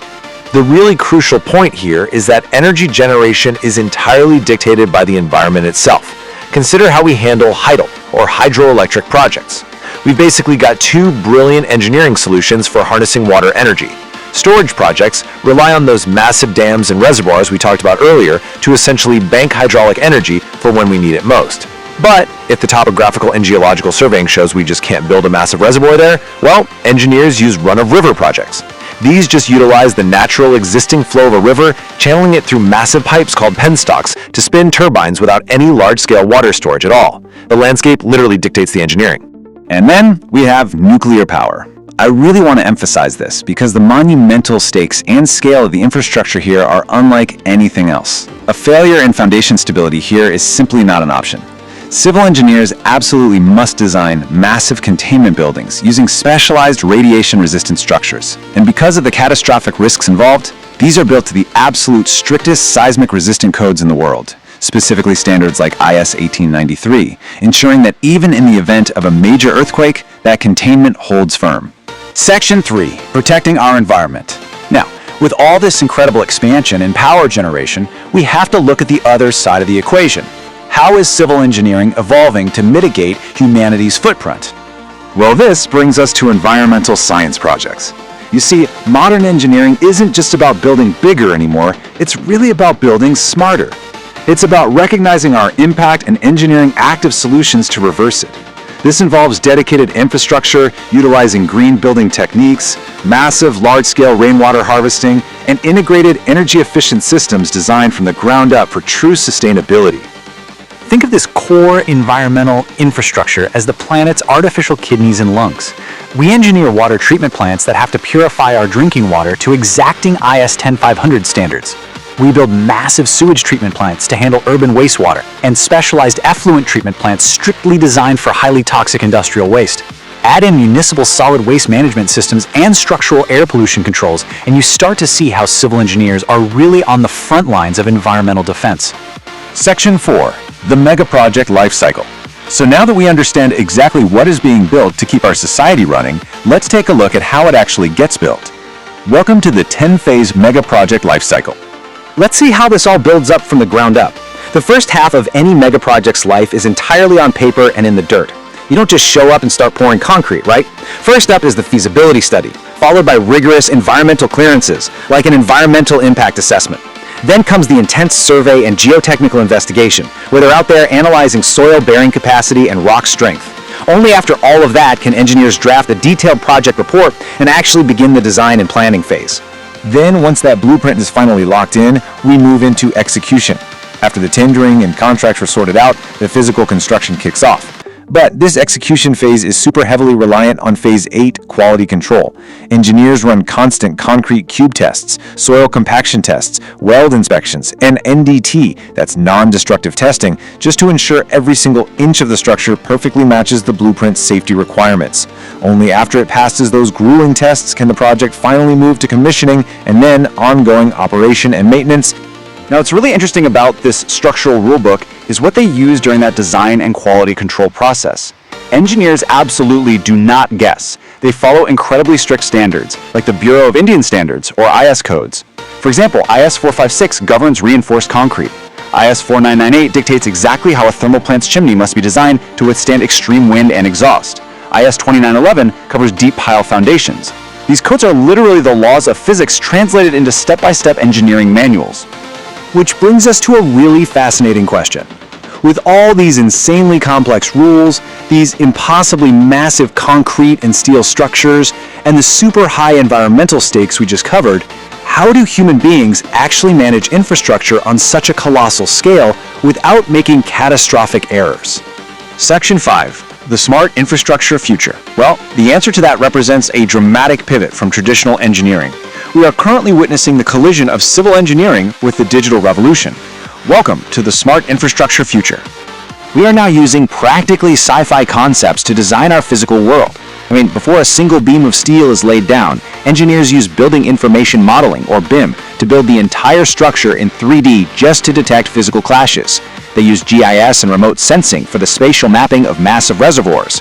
We've got autonomous survey drones out there mapping topography and conducting high-risk dam inspections.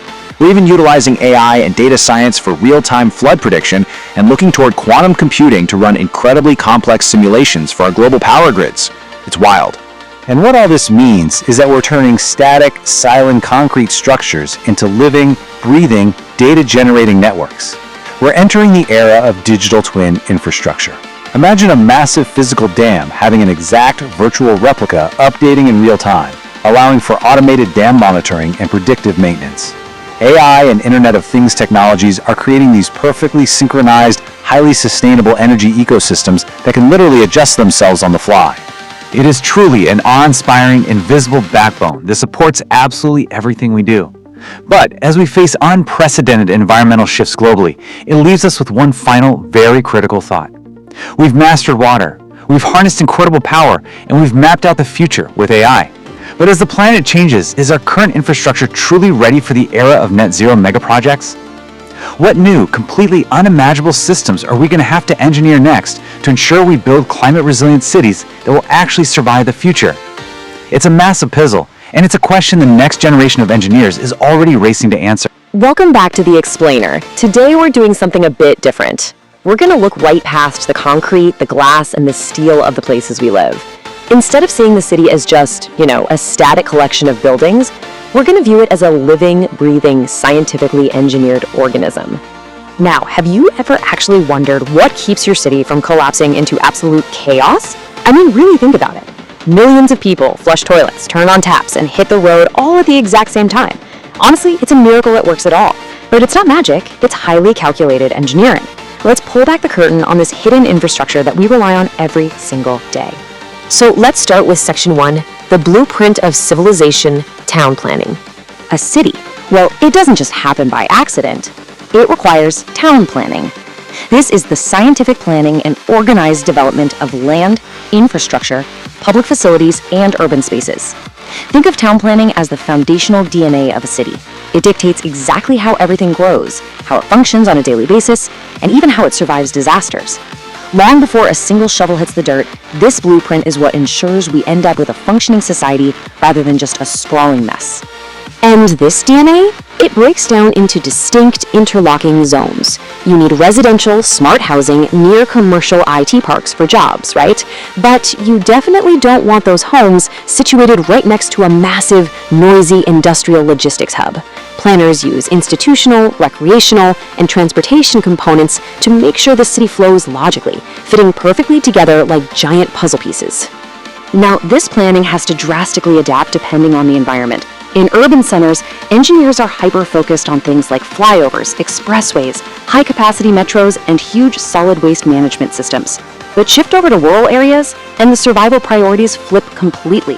Out there, it's all about irrigation systems, solar pumps, mini-grids, and rural roads that connect villages to the urban hubs. It's the exact same science, just applied to completely different survival needs. Moving on to Section 2, Veins of the City, Water Systems. We totally take turning on the tap for granted, right? But think about the journey of a single drop of water. First, it's pulled from a river at the intake stage. Then it sits in sedimentation so all the heavy mud can drop to the bottom. After that, it passes through filtration to strip out the microscopic dirt, gets blasted with disinfection so you don't get sick, and finally, it waits in storage and distribution until you turn on your tap. It's this flawless, continuous loop keeping millions of people alive.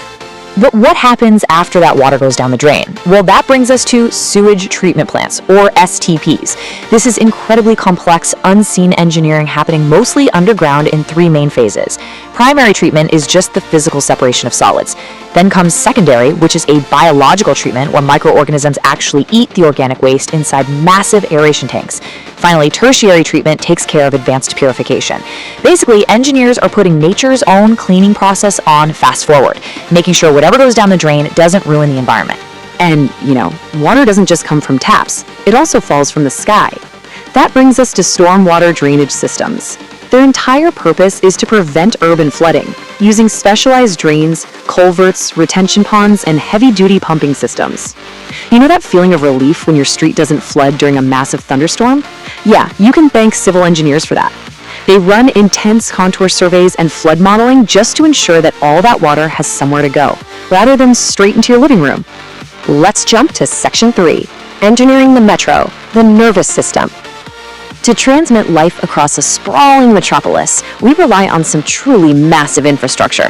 We're talking elevated viaducts soaring right over traffic jams, boring gigantic tunnels deep underground, and managing automated signaling to keep thousands of people moving at high speeds without a single collision. Throw in complex passenger stations and heavy-duty depot facilities, and you really start to grasp the monumental task of moving an entire city. And what's truly fascinating here is the sheer blend of skills required before a train ever even runs.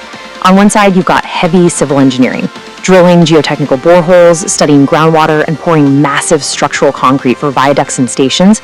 On the other side, it's practically pure sci-fi, building information modeling, digital twins, and drone monitoring for alignment and GIS mapping. It is literally dirt under the fingernails engineering colliding with cutting-edge data science. Which leads us to Section 4, Governing the Grid, Municipal Roles.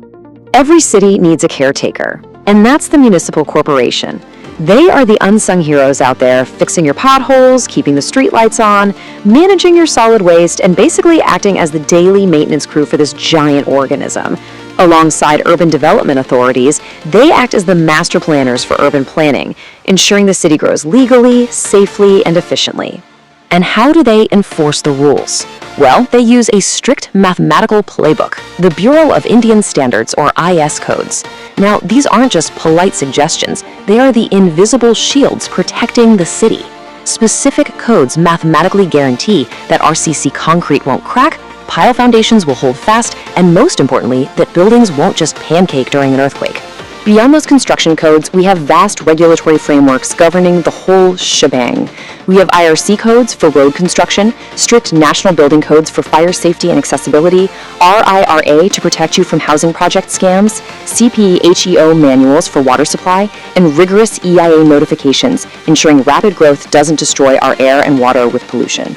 These frameworks are essentially the laws of physics for urban development, ensuring public welfare is absolutely never compromised. Finally, Section 5, Building the Smart Future, Upgrading the Blueprint. We are actively upgrading our city blueprints from static concrete into a digitally connected ecosystem. Imagine IoT sensors embedded right into the asphalt for smart roads and smart traffic systems, alongside smart utilities and highly intelligent buildings. The city is essentially waking up. It's using sensors to listen, adapt, and respond to the needs of the people living inside it in real time. The brain behind this whole awakening relies on some wildly advanced tech. We're applying artificial intelligence, data science, geographic information systems, building information modeling, and even quantum computing directly to urban planning. And actually, scratch that. This isn't some distant sci-fi future. AI is practically applied right now to optimize traffic lights so you hit fewer red lights, and to dynamically route water where it's needed most. The infrastructure is literally learning how to be more efficient as we speak. So what does this all mean? The future belongs to smart megacities featuring net zero infrastructure, absolute climate resilience, and AI-based governance. Civil engineering isn't just about pouring concrete anymore. It completely integrates structural science with advanced data to support economic growth, sustainability, and ultimately, the survival of future civilizations. It's about building a world that can genuinely withstand the challenges of tomorrow. Which brings me to this final thought. After seeing the invisible blueprints, the underground veins, the digital nervous system, and the strict codes keeping you safe, when you look out your window tomorrow, what invisible systems will you see? I hope you never look at a street, a tap, or a train the exact same way again. Thanks for learning with us on This Explainer today, and keep exploring the invisible world around you. Welcome to This Explainer. Have you ever looked at a massive concrete dam, a towering skyscraper, or even just a sturdy bridge, and thought of it as, well, just concrete and steel? Well, today we're going to completely change how you view the built environment around you. We are pulling back the curtain on the absolutely incredible strategic engineering that goes into defending our world from total chaos. This brings us to a pretty heavy, high-stakes question. What exactly stands between civilization and collapse? Think about it. When a Category 5 cyclone slams into a coastline, or a localized conflict suddenly escalates into a military strike, our survival against these extreme threats isn't just a matter of luck. No way. It's heavily calculated, it's meticulously designed, it is engineered from the ground up to withstand the absolute worst-case scenarios. So forget the outdated idea of guys just pouring cement on the side of a highway. Modern civil engineering is an intelligent security ecosystem. It integrates advanced structural design with geographic information systems, artificial intelligence, and rigorous disaster management protocols. It's essentially an invisible, high-tech shield defending us on multiple fronts, protecting national assets and, obviously most importantly, public safety. Section 1. The Invisible Security Ecosystem. What we're up against here is literally staggering in scale. On one side, we've got the chaotic, completely unpredictable forces of Mother Nature, right? Floods, cyclones, earthquakes, tsunamis, massive forest fires. And then on the other side, we have the devastating, often targeted impacts of human conflict and error. Things like industrial accidents, chemical leaks, terror attacks, and war damage. It's a relentless barrage coming from both sides. And our infrastructure, it has to absorb all of it. So how do we impose order on all this chaos? Well, civil engineers and crisis managers rely on a relentless 6-step engine: planning, mitigation, preparedness, response, recovery, and finally, rehabilitation. This isn't just some corporate checklist. It is the global framework used around the clock to save lives, protect infrastructure, reduce economic losses, and ensure rapid recovery when the worst inevitably does happen. Section 2. Battling extreme disasters. When stepping onto the front line against one of Earth's absolute most destructive forces, water, We rely on massive structural solutions. We build immense dams and reservoirs to mathematically regulate river flow and literally hold back millions of gallons of excess water. To put that into perspective, it's like holding back entire lakes of destructive energy with pure engineering. We construct embankments and levees to form giant physical walls against river overflow. Diversion channels are carved right out of the earth to rapidly redirect destructive waters away from populations, while retention basins act as giant safety valves to temporarily store that runoff. Every single one of these structures is the result of incredibly deep hydrological analysis and hydraulic modeling. But, it's not just water we battle. Specialized structural safety engineering dictates the design of the everyday buildings we live and work in to resist earthquakes, cyclones, and fires. We use aerodynamic designs that literally slice right through hurricane-force winds so the roof doesn't just rip right off. We use elevated foundations and heavy waterproofing to avoid storm surges and deeply embedded fire suppression systems. It's a comprehensive 360-degree war against the elements. Section 3, Strategic Defense Infrastructure. Managing nature is really only half the battle, though. We also engineer against strategic human-made military threats. And different branches of the military require radically different engineering to maintain their mobility and strategic operations. Take the Army. They need modular camps, rapid deployment bridges, and intricate tunnel systems to stay mobile across extreme, unpredictable terrains. The Navy? They rely on massive marine geotechnical foundations, dry docks, and breakwaters built right into the pounding ocean. Meanwhile, the Air Force demands high-strength runways that can take the immense, repeated impact of landing jets, plus highly specialized radar stations. It is highly tailored engineering for land, sea, and air. And when it comes to extreme engineering, blast-resistant design takes things to a whole other level. Special structures are mathematically designed to withstand explosions, shockwaves, and even direct missile impacts. We're talking about command bunkers and missile silos built incredibly deep underground, heavily reinforced to take a direct, catastrophic hit and still remain fully operational. The sheer durability required here is just staggering. Now, beyond the military, specialized security forces rely heavily on this infrastructure too. The Border Security Force uses intense terrain engineering, building robust fencing and patrol roads straight through mountains, deserts, and rivers. The Central Industrial Security Force requires rigorous security infrastructure to protect airports, metro systems, and critical power plants. And tying this whole shebang together is surveillance integration.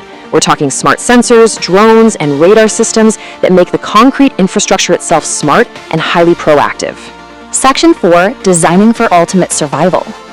So, how do we actually guarantee these structures will hold up when disaster strikes? Well, the secret lies in the blueprint phase. Take the number IS-1893. Just take a second. Do you have any idea what these digits mean for your personal safety? You probably walk inside the results of this exact number every single day without even realizing it. Okay, here is the answer. It is the Bureau of Indian Standards Code for Earthquake Design. This specific code is the invisible rule book that dictates exactly how a building must be engineered using complex seismic analysis. It's literally the reason your ceiling doesn't collapse on you during a massive seismic event. It is the very foundation of our daily safety. Our safety is intricately, mathematically regulated by these rules. Let's look at another crucial standard, IS 13920. This is the code for ductile detailing in reinforced concrete structures. But what does that actually mean? It means concrete structures are engineered to actually bend and deform, sometimes pretty significantly, during a major disaster like an earthquake. I know, it's totally surprising to think of concrete as flexible, but by absorbing that energy without snapping, it allows a building to be damaged safely, which gives people the precious time they need to evacuate.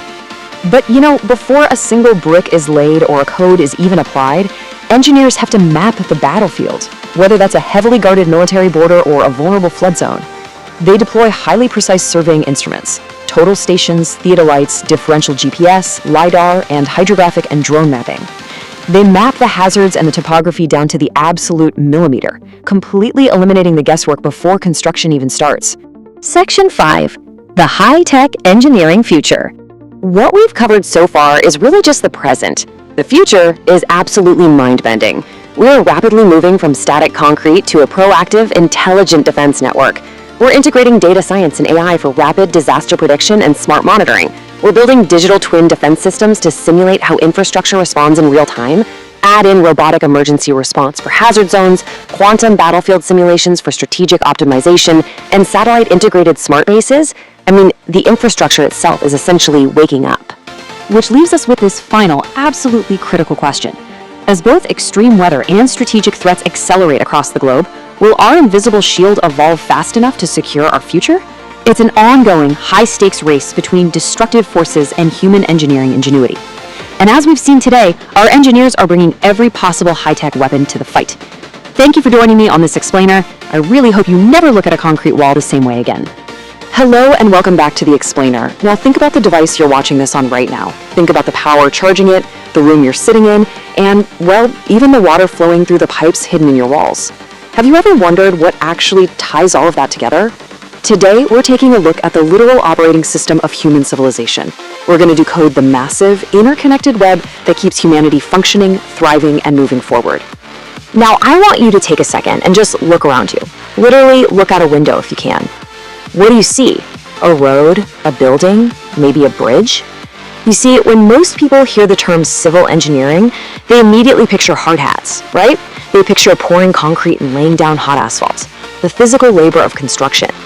But what if I told you that is just the absolute tip of the iceberg? The reality of what built the world around you is vastly more complex and honestly way more fascinating than just mixing cement. Okay, let's dive into this. We need to completely reframe how we think about this field. Civil engineering is not just construction. It's a complete living infrastructure ecosystem.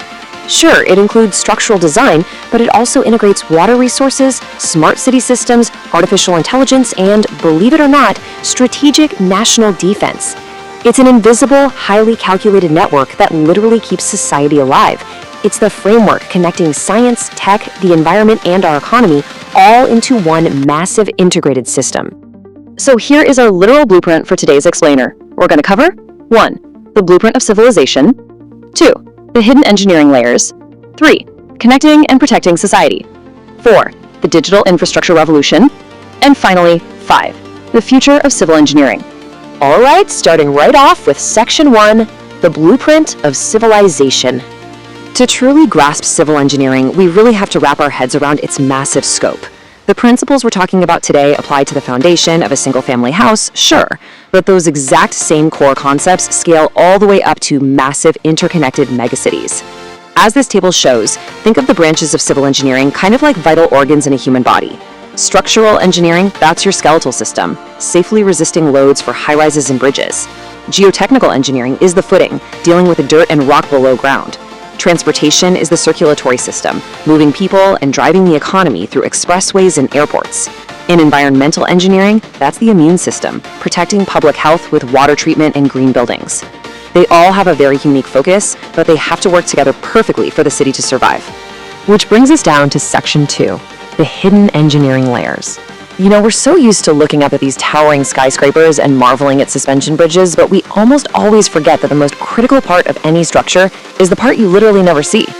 Because before a single steel beam goes up, engineers absolutely have to look down. Without understanding these hidden geotechnical forces, the tallest, most beautiful building in the world will simply sink right into the earth or suffer from violent liquefaction during an earthquake. The literal dirt dictates everything. Engineers are out there conducting borehole drilling, taking deep soil samples, and running standard penetration and triaxial tests in labs, just to understand exactly how that specific soil will behave under millions of pounds of pressure.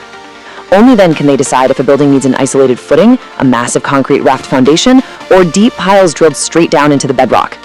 Now, what's really interesting about this slide is the massive technological leap we've made in how we actually map the Earth.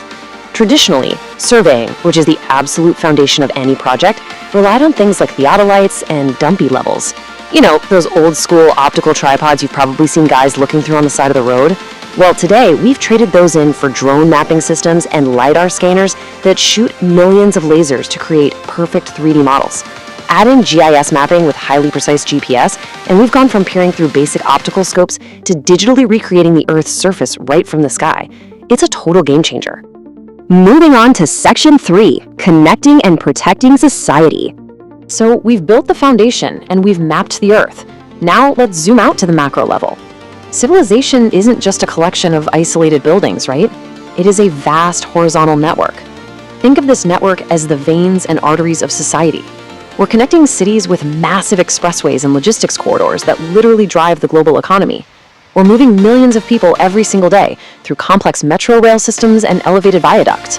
But it's also about managing our resources. We engineer massive hydropower dams, guiding water through giant pipes called penstocks to generate electricity, alongside sprawling solar parks.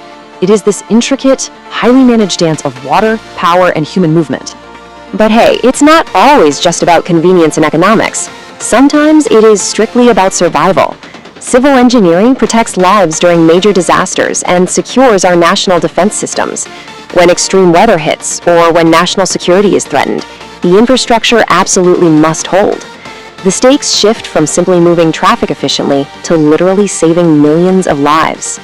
Just consider the intense reality of these scenarios for a second. Civil engineers are designing flood diversion channels, guided by satellite GIS mapping, to stop entire cities from drowning. They engineer structures to stand impartial to the brutal, chaotic forces of earthquakes and cyclones. And on the defense side, they're the ones carving out military border roads and unforgiving mountains, constructing naval shipyards, and building bunkers and radar stations designed to withstand actual explosions. Nature and conflict are totally unforgiving, and the engineering simply has to be tougher than both. Let's move to Section 4 and see how this builds into the digital infrastructure revolution. Okay, let's transition from the physical world of concrete, steel, and dirt right into the cutting-edge digital realm. Because the truth is, modern infrastructure is no longer just a static, dumb structure. It's waking up. Software and data are now just as critical as rebar and cement. Engineers are using building information modeling, or BIM, to build a perfect 3D digital replica of a skyscraper long before breaking ground. This gives them instant 3D clash detection, meaning they know immediately if a plumbing pipe is going to hit a steel beam. They're using AI and data science to predict traffic flows, and they're even building digital twin cities. That is exactly what it sounds like, entire virtual replicas of real cities that update in real time. With IoT sensors embedded right into the concrete, a smart city can automatically dim its streetlights or reroute its water supply based on actual real-time demand. Our cities are literally becoming thinking entities. But how does a digital model actually become reality? Well, it goes through a rigorously structured project lifecycle. First, you start with the feasibility study and surveying, basically asking, is this even physically and financially possible? Second comes the intense planning, design, and cost estimation phase. Third, we finally move to the physical construction execution, which is heavily paired with strict quality control. And finally, step 4, operation and maintenance, ensuring that structure lasts for generations. It's a brilliant, logical flow that takes a completely abstract idea on a screen and transforms it into a physical reality that you can reach out and touch. And finally, Section 5, the future of civil engineering. If you thought smart cities and digital twins were impressive, hold on tight, because we are about to project all of these concepts straight into the future. What sounds like pure science fiction is actually the very real frontier that civil engineers are working on right now, today. We're entering an era of autonomous, robotic construction equipment that builds without human operators. We're developing self-healing concrete that uses embedded bacteria to literally heal its own cracks over time. No way, right? We're looking at AI and quantum computing to optimize national power grids. We're designing vacuum tube hyperloop systems to move people at airline speeds right on the ground. And yes, civil engineers are currently figuring out the structural and environmental engineering required for space habitats. We are literally preparing to build off-world. So the crucial point is this. Civil engineering is not merely the construction of buildings and roads. It is the science and technology of building civilization itself. It connects our environment, our economy, our safety, and our future into one massive, brilliantly designed ecosystem. The blueprint of civilization isn't just drawn once. It is constantly being redrawn, optimized, and pushed into the future by the brilliant minds in this field. Which leaves us with a final, rather profound question. If civil engineering built the incredible, complex, interconnected world we live in today, what kind of civilization is it going to build tomorrow? Next time you walk outside, I really want you to look at the roads, the buildings, and the bridges around you, and try to see the hidden data, the vital organs, and the incredibly careful planning that keeps it all standing. Thank you so much for joining me for this explainer. I hope you never look at a simple concrete wall the same way again. Stay curious, and I'll catch you in the next one. Welcome to this explainer. I want you to just Look around you right now. The room you're sitting in, the water flowing smoothly from your tap, the roads you drove on today, the electricity powering whatever device you're watching this on. It's so easy to just take all of that for granted, isn't it? But what you are actually experiencing every single day is a deliberate, highly engineered, invisible ecosystem. Today, we're decoding the master framework that literally keeps human civilization alive. Civil engineering. Let's get into it. Okay, let's dive into this. Here is the blueprint for today's explainer. We're going to start with the backbone of civilization, see how we master the elements, how we move and protect humanity, dive into the digital infrastructure revolution, and finally, look ahead at future human habitats. So think about this for a second. What actually happens before a single brick is laid or a single drop of concrete is poured? Long before a city skyline changes, there are these immense, invisible scientific forces at play, testing the earth, analyzing the physics of water, and predicting the exact stresses a future building is going to face. It's like a giant puzzle before the pieces even exist. Section 1. The backbone of civilization. The hidden master framework. You see, civil engineering isn't just about pouring some asphalt for a driveway. We're talking about a massive, completely interconnected ecosystem that acts as the literal foundation of modern human existence. It covers everything, from the structural systems keeping your house standing, all the way up to smart megacities. We're talking irrigation canals that secure our entire food supply, immense military bases securing our borders, and those intricate airport networks keeping the global economy moving. It is quite literally everywhere you look. So the crucial point here is how this field acts as the bridge, the literal connection between really complex scientific theory and our day-to-day survival. It takes these abstract, highly academic concepts like fluid mechanics, soil behavior, and load transfer mechanisms and transforms them into the safe, physical structures we live our lives inside of. Moving on to Section 2, Mastering the Elements, Controlling Earth, Water, and Physics. Now what's really interesting here is the iceberg concept. Before engineers can build anything up, they have to conquer the raw forces of the planet beneath them. Geotechnical engineering is the ultimate behind-the-scenes science. Before any real construction starts, teams are out there drilling deep boreholes, taking soil samples, and running intense stress tests. Why? Well, because if you don't intimately understand the soil's bearing capacity right beneath you, your shiny new multi-million-dollar structure could literally sink into the earth or totally fail due to liquefaction during an earthquake. The most critical work, it's buried completely underground. And speaking of mastering the elements, think about the tap water you drank today.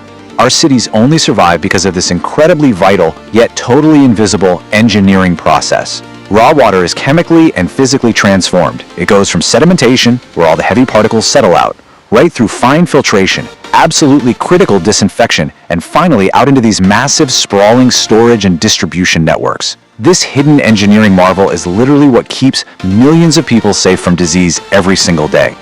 But as we know, nature fights back. Engineers have to constantly design for absolute worst-case scenarios.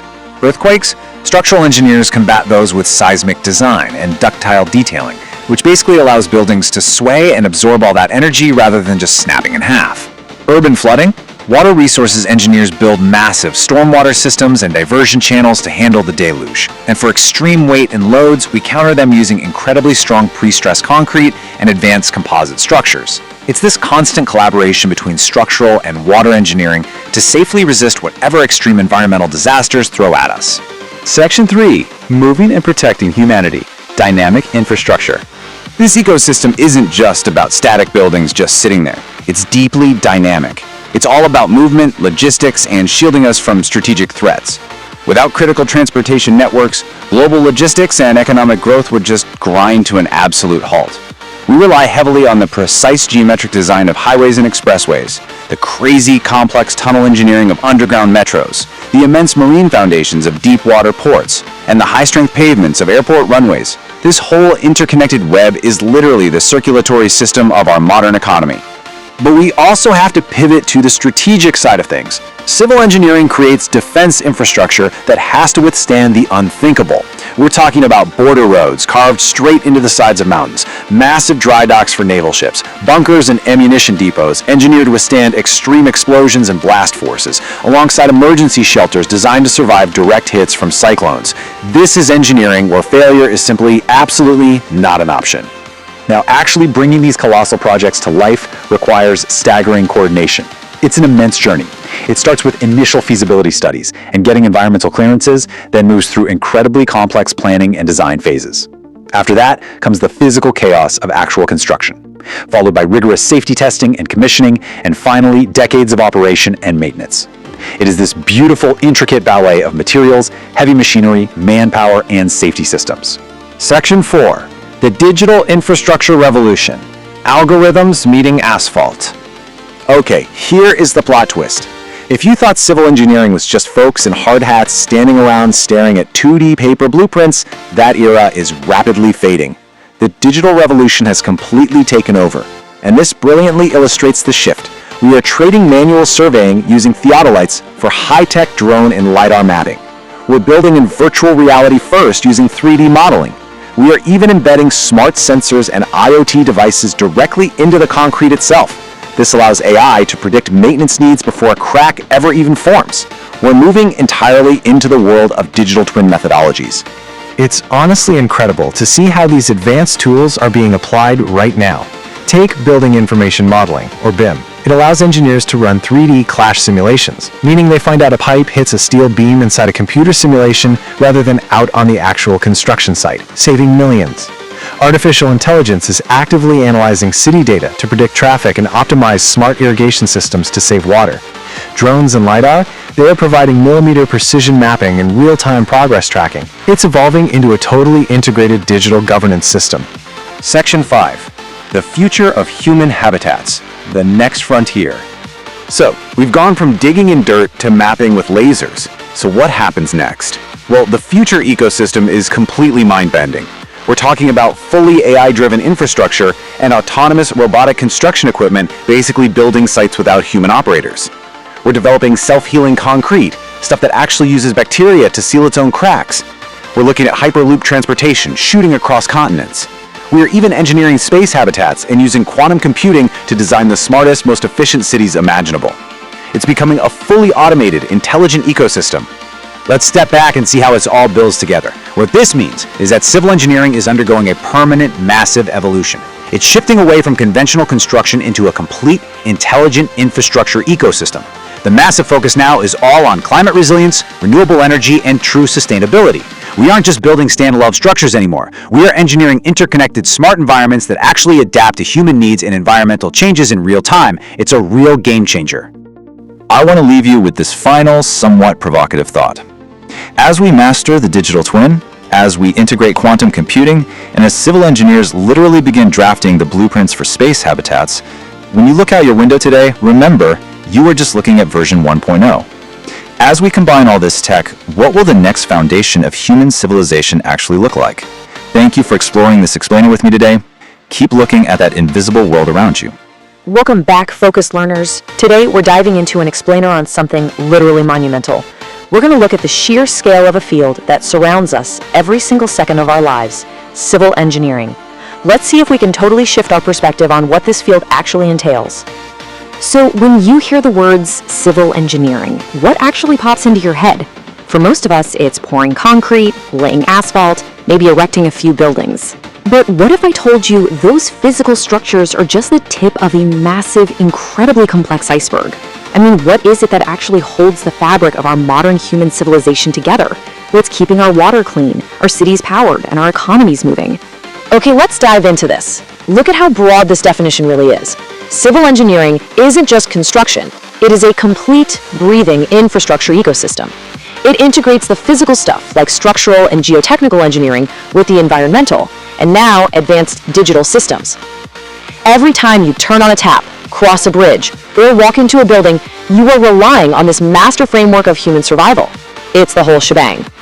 To wrap our heads around this massive ecosystem, here is our roadmap for today's explainer. We'll cover the engine of civilization, laying the hidden foundations, building the visible world, specialized and strategic infrastructure, and finally, the high-tech future. Section 1, the engine of civilization, designing the ecosystem. You see, before anything is built, a massive operational framework has to be established. The project lifecycle is highly systematic. First, you got your feasibility studies, site selection, and environmental clearances. Then comes the intense planning, structural design, and costing. Only at step 3 do we actually get to construction execution and quality control. And even after the ribbon is cut, you still have operation, maintenance, and facility management. The actual construction is really just one step in a much larger ecosystem. Section 2. Laying the hidden foundations underneath and before. Geotechnical engineering is this incredible, invisible science that absolutely must be mastered before a single brick is laid. We're talking about borehole drilling, soil sampling, standard penetration tests, and triaxial consolidation tests. Why does all this matter? Well, think of the Leaning Tower of Pisa. It's a gorgeous building, right? But it's a massive geotechnical failure. Without determining the exact soil-bearing capacity, even the most monumental structures are gonna fail. Mastering soil mechanics prevents catastrophic disasters like ground settlement or soil liquefaction during an earthquake. And when we look at mapping the surface, there's just an incredible contrast between traditional and advanced surveying. Classic mapping relied heavily on manual instruments, things like the theodolite and dumpy level, to establish boundaries and elevations. But today, advanced mapping utilizes drone surveying, LiDAR scanners, remote sensing, and satellite imagery, all feeding directly into digital terrain modeling. It's this perfect blend of timeless geometric principles and cutting-edge tech. Still operating largely out of sight, we have water resources and environmental engineering. Civil engineers are invisibly managing our water supply and protecting public health. They analyze complex flood routing from massive dams and spillways, design groundwater recharge systems, and build these huge effluent treatment plants alongside smart stormwater drains to prevent urban flooding. It's quite literally the lifeblood of our cities, silently flowing right beneath our feet. Section 3. Building the visible world above ground. Now we move above ground to the monumental structures we interact with every day. There is a staggering scale contrast in bridge engineering alone. You have minor bridges and box culverts that cross small streams to support rural waterways. But then, using those exact same underlying physics, engineers design massive cable-stayed and suspension bridges spanning major rivers, deep valleys, and coastal regions to carry our national highways and metro systems. The leap in complexity is simply breathtaking. And all those bridges feed into a much larger circulatory system, our transportation networks. This highly visible infrastructure, the expressways, metro viaducts, high-strength airport runways, and sprawling naval ports, is what drives national connectivity. Without these meticulously designed logistics corridors, industrial development and public mobility would literally grind to a halt. When it comes to building construction, structural engineers aren't just stacking materials on top of each other. They are meticulously designing stability against extreme invisible forces. Whether it's calculating the massive wind loads and deep foundation needs of a residential skyscraper, or engineering the long-span structural steel roof of a sports stadium that has to safely cover thousands of cheering fans, structural safety is absolutely paramount. Section 4. Specialized in strategic infrastructure, survival and security. And this brilliantly illustrates how civil engineering serves as a strategic shield. Disaster management engineering is where this profession actively saves lives. During catastrophic climate events, it's the flood diversion channels, the embankments, and the cyclone-resistant infrastructure that stand between safety and devastation. Engineers are now even using GIS flood mapping and AI flood prediction to proactively build emergency shelters and coordinate rehabilitation. They are literally engineering human survival. That survival aspect extends straight into national security through defense engineering. The operational demands here are incredibly intense, and they carry the highest stakes imaginable. Civil engineers design border roads and strategic military highways for rapid troop movement. They construct bunkers, ammunition depots, and naval dry docks. These structures absolutely must be engineered to withstand direct explosions, seismic forces, and some of the most extreme, unforgiving climate conditions on Earth. And hey, just to keep our lights on requires massive, heavy civil components. Thermal power relies on towering cooling chimneys and enormous boiler foundations. Hydroelectric projects need vast reservoirs, penstocks, and water tunnels bored straight through solid rock. Even renewable energy requires extensive site grading, solar mountings, and the integration of smart grids. So power infrastructure is, at its very core, civil infrastructure. Section 5. The high-tech future, intelligent integration. This is where the physical world of concrete merges seamlessly with the invisible digital layer. The legacy methods of traditional construction relied on manual surveying, conventional concrete that inevitably cracks over time, and reactive maintenance, fixing things only after they break. But the intelligent infrastructure of the future, it's a real game changer. We're talking about automated drone inspections and AI-driven predictive maintenance. And self-healing concrete? I know, it sounds like absolute magic, but it actually contains dormant bacteria that activate the moment water enters a microcrack, producing limestone to literally heal the structure from the inside out. Modern civil engineering is driven just as much by data as it is by steel. We are seeing building information modeling, or BIM, allowing for 3D clash detection long before construction even starts. We've got digital twins. These are virtual replicas of physical buildings populated by live IoT sensor data. Throw in artificial intelligence, autonomous construction robots, and even future optimization via quantum computing, and you realize this industry is undergoing a breathtaking technological revolution. All of these branches we just talked about, the hidden foundations, the water systems, the transportation networks, and the digital integration, they all culminate right here, the smart city. This is where town planning and urban development evolve to merge IoT systems, AI traffic monitoring, smart lighting, and green energy into a truly sustainable, living, breathing digital metropolis. It really all comes back to this powerful realization. Civil engineering is not merely the construction of buildings and roads. It is the science and technology of building civilization itself. That quote perfectly summarizes the true profound magnitude of this field. It seamlessly connects science, the environment, the economy, and humanity into one fully integrated system. So as our cities continue to evolve from static concrete grids into intelligent, self-monitoring ecosystems, how will you help shape the infrastructure of humanity's future? The world being built around you needs your understanding and your innovation. Stay curious, focused learners, and I'll catch you in the next explainer.